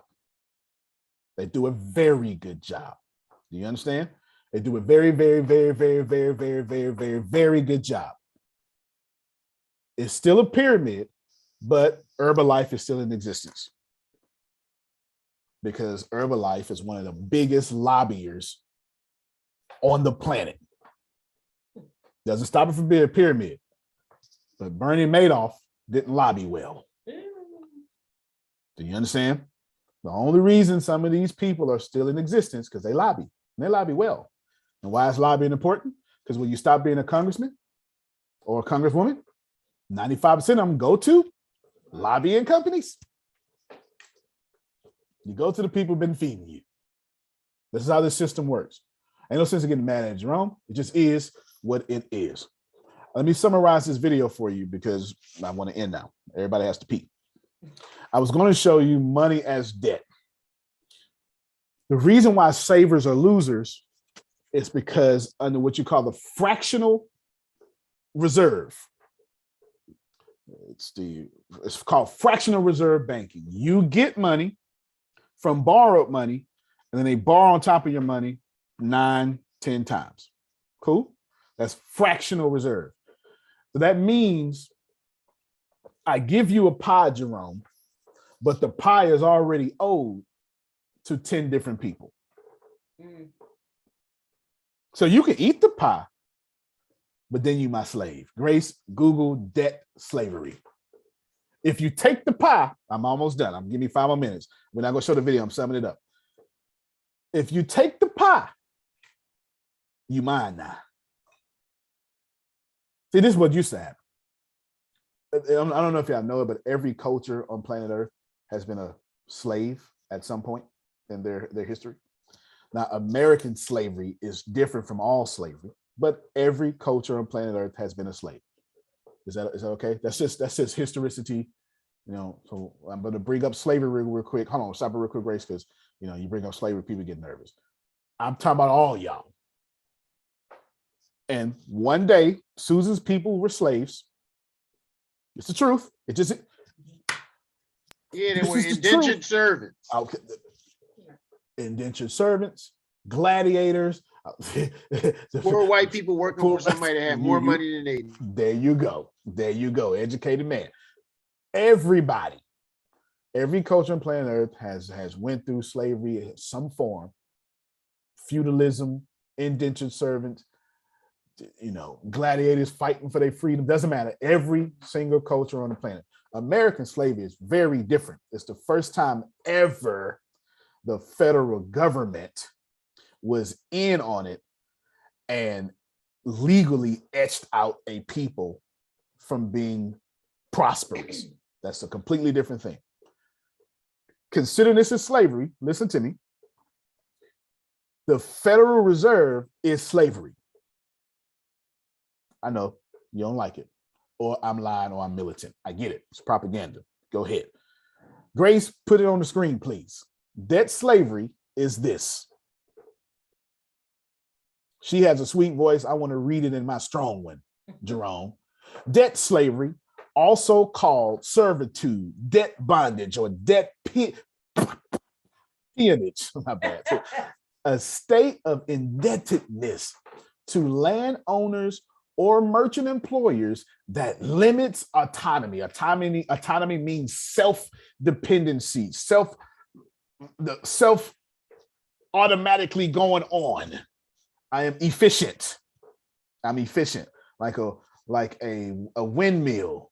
As long as the wind blowing, it can operate itself. That limits the autonomy of producers and provides owners with capital and cheap labor. Examples of debt slavery, Anthony just said it, indentured servitude, peonage, and other forms forced labor exist around the world throughout history. Stop it right there, Grace. Everybody here know you got to work, huh? Yep. Who in here think you don't have to work? I don't care if you say an investor. There's not a single person here that says, "Oh no, I'm just going to track my way through life."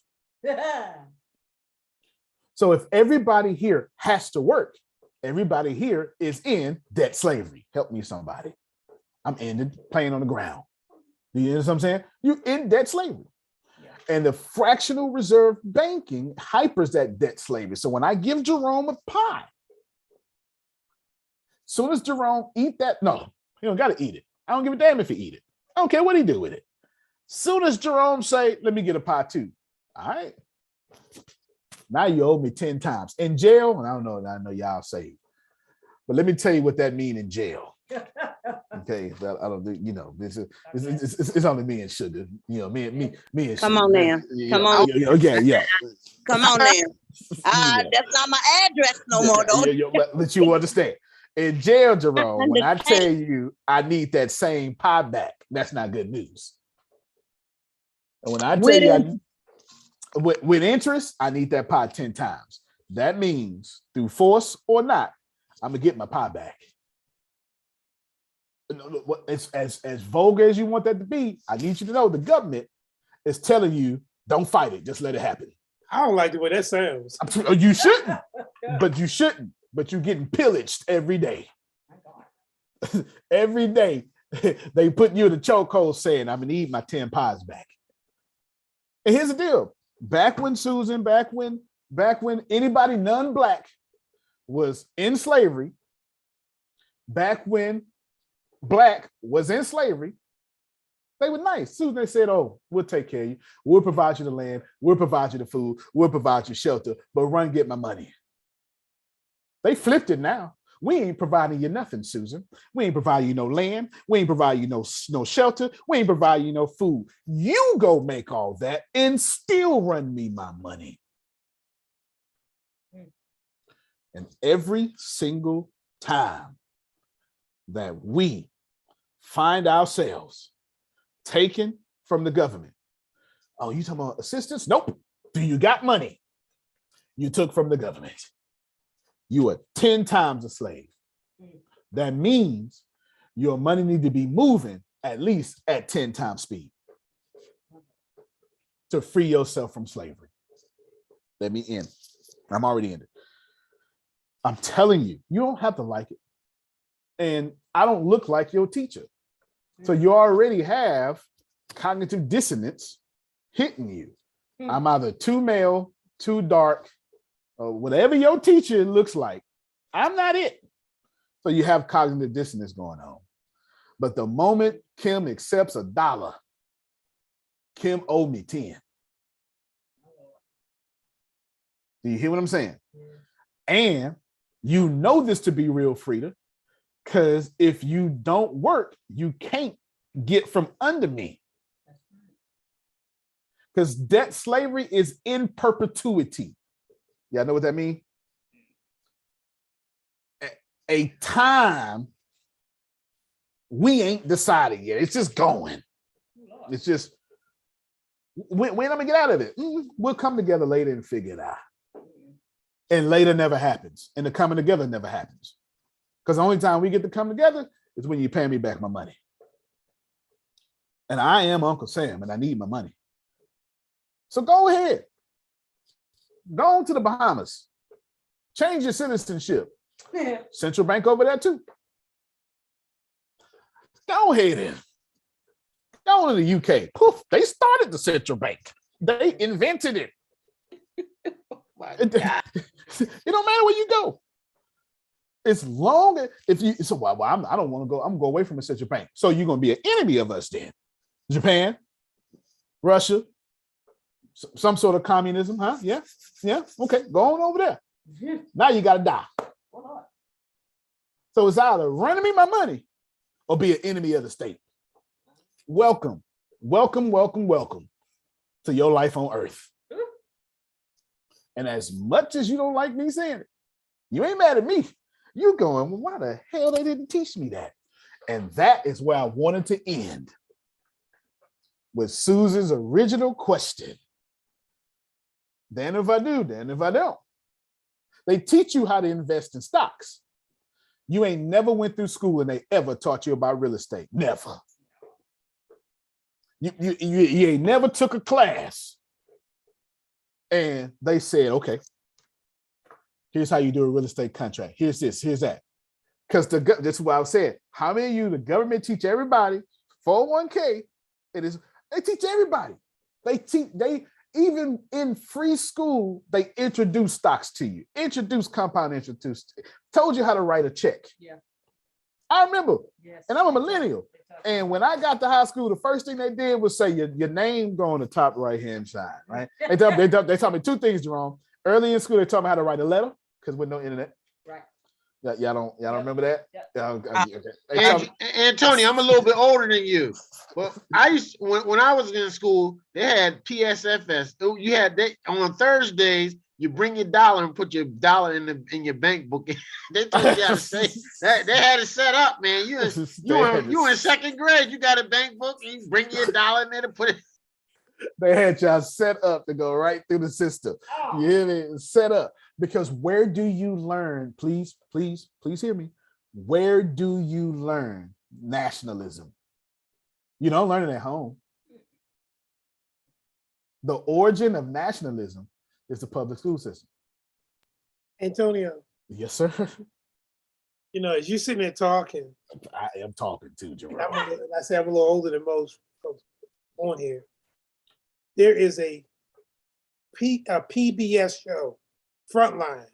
Oh yeah. Talks about pensions. Yep.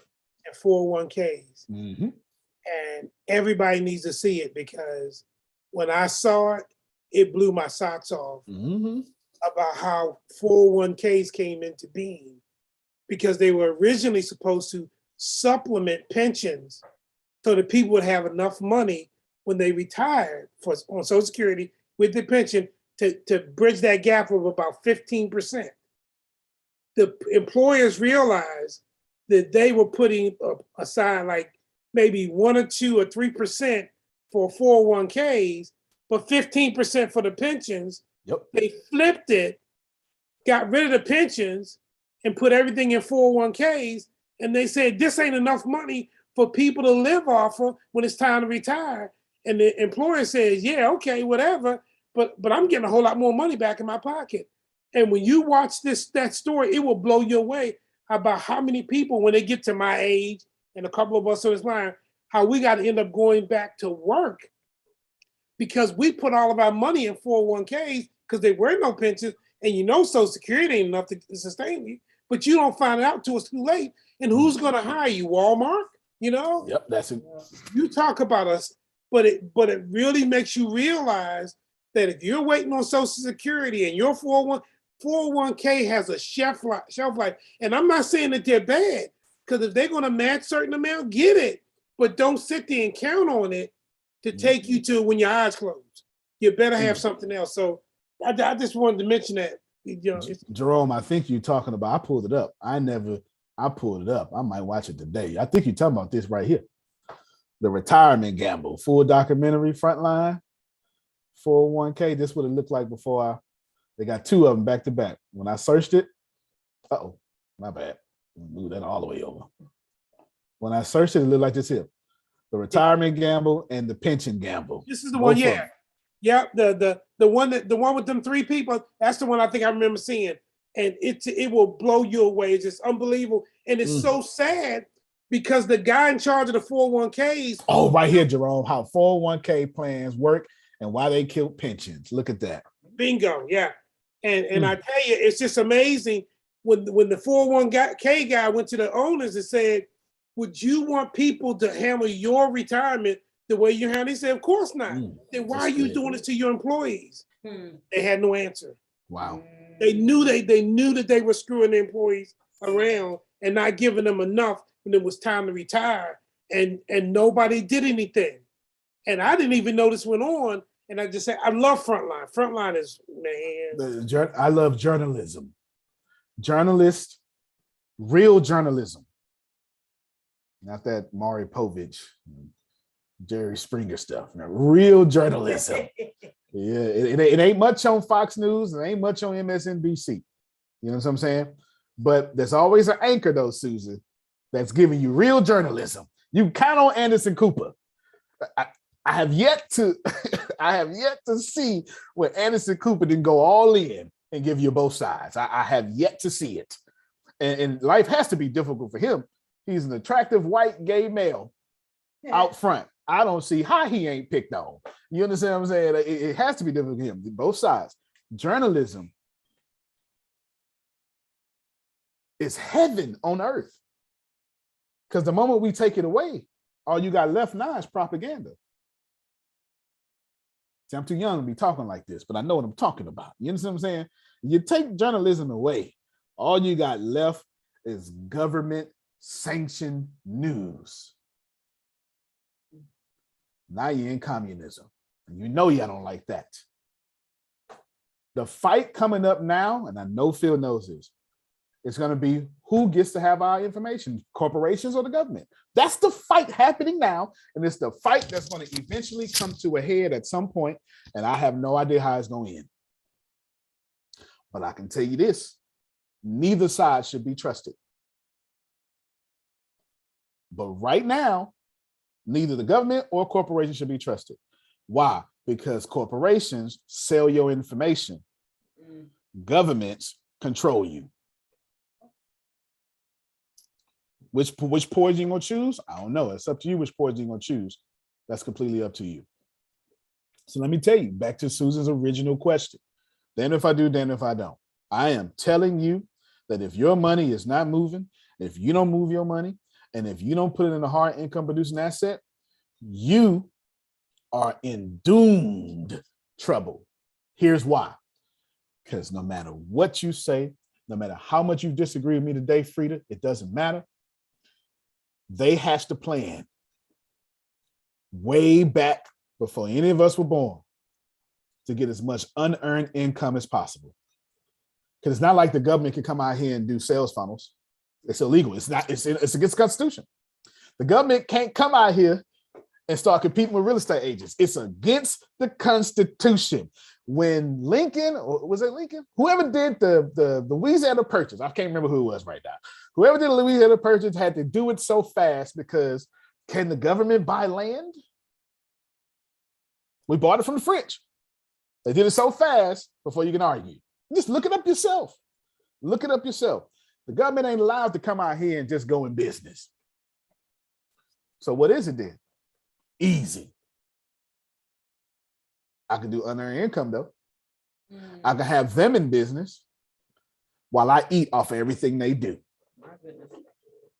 So if you don't find yourself having your money make a lot of money, and this is why you don't despise small beginnings. This is why every ascending master told you, just start somewhere.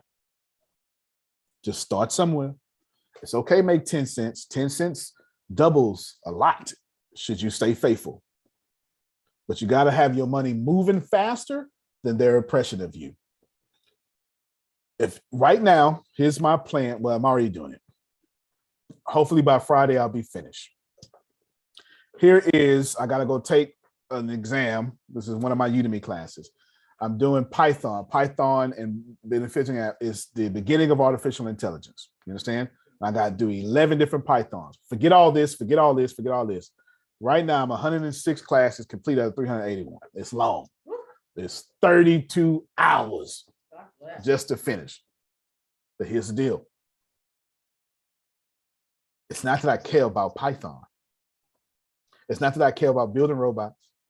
It has nothing to do with I care about being smart. It has everything to do with the fact that I see technology replacing everybody like it should. That's the whole point of technology, to make human life easier. I see that I am Black, so I am most vulnerable. Not the most, but most vulnerable. I see I'm not young no more. So I better go ahead and learn what's supposed to be learned. And I can assure you, in the next 22 weeks, I will have everything ATS to where it don't depend on a single customer. Y'all didn't, okay, somebody heard me.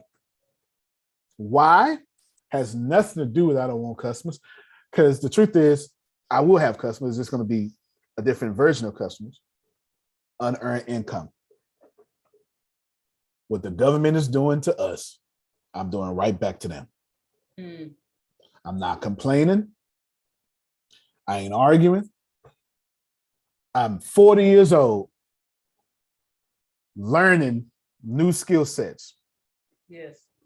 Here's the honest to God truth. My kids start school in May. They've been doing gaming stuff. They start school in May, and they're going to learn the first thing my 4-year-old got her laptop Friday, Susan. Uh-oh. She know 5 colors. She probably know more than that. You know what I'm saying? But I told her mama, she could, well, I said it with a cuss word. I said, if her blank could play video games, she can build them. That's what I said. And she believed, I don't know what happened yesterday, but this is the honest to God truth. I don't know what happened yesterday. But yesterday, she said, well, can you teach me with the kids? So come May, all 3 kids and their mama is for to do artificial intelligence and these video games because she done finally caught what I'm saying. Yeah. You understand what I'm saying? She done finally caught what I'm saying. And now, and I said, well, that's gonna be fun because now you know you get to do it. Y'all can be. It doesn't matter, right? There's infinite possibilities of making it coding crunches and eating dessert after it or something, right? It's too many different possibilities that can work because they with me in a day with her. You know what I'm saying? You know, there's too many possibilities for this to work, and now I don't have to travel as much. Everybody understand what I'm saying? Yeah. She 43.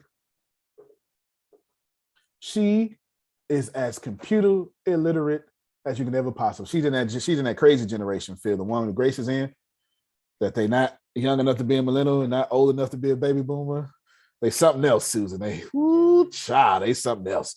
You know, they still say good morning, Jerome. They get pissed off if you don't say good morning. You know, they still say, you know, millennials, we be like, what's up? You know, they still got manners, they still say good morning. They just stopped wearing stockings, you know, like a decade ago. You know, that generation right there. Don't know nothing about computers. She's about to learn with the family. Why? Because she's listening to me preach to these kids over and over. If you don't put yourself in position to get unearned income, you're dead in the water.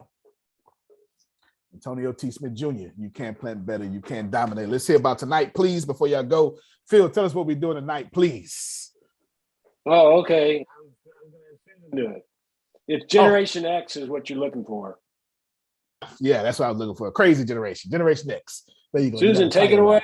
Take it away, Susan.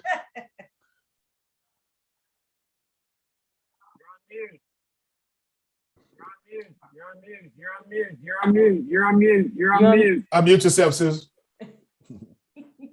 Well, tonight we're going to be starting off with the wins and challenges like we do. And you never know what's going to happen, what questions, what challenges, and really it's a growth and an experience for all of us. We really go on a journey together with that, and it's very insightful. And then we're going to be covering on the 50 gratitude journal prompts. We're going to be working on that tonight. And of course, that creates great conversation and learning and growth. And we get to know each other better. So that's always nice. Well, yeah, that always seems to get blessings, don't it? And I can't wait till tonight because I have a win and challenge. I'm going to start first. Good stuff. Good stuff. Good stuff. Yeah, I'm pushing these programmers, Frida, Damali, and not in a bad way, in a good way. They're all getting some sort of something that allows them to increase their ability to earn. And we're celebrating everybody. We're genuinely celebrating everybody. Gianna might get another one today. At least that's the attempt. We celebrate everybody. We are forcing each other. It's like 6 of us, right? Something like that. We're forcing each other. Grace was programming. She don't want to program no more. She didn't quit. She just realized I don't want to program no more. Right? She wants to do sales. She likes sales more than programming. You know what I'm saying? And maybe she'll use her programming knowledge to create some sort of sales thing. You know what I'm saying? So she's now getting like 12 certifications in sales that I have no idea what she's doing, and I don't care nothing about it. You know what I'm saying? I just care to cheer her on, and she's got a test sometime today. Yay, Grace. Sometime today, I have no idea. Sometime today, etc. She didn't get to take it yesterday. Please, my 4-year-old cannot read. She's gonna learn to read by typing code. You're never too young. You're never too old. All right. Love you, everybody. Love you more. Love you more. All right, y'all have a good one. We'll see you tonight at 7 Central Standard Time.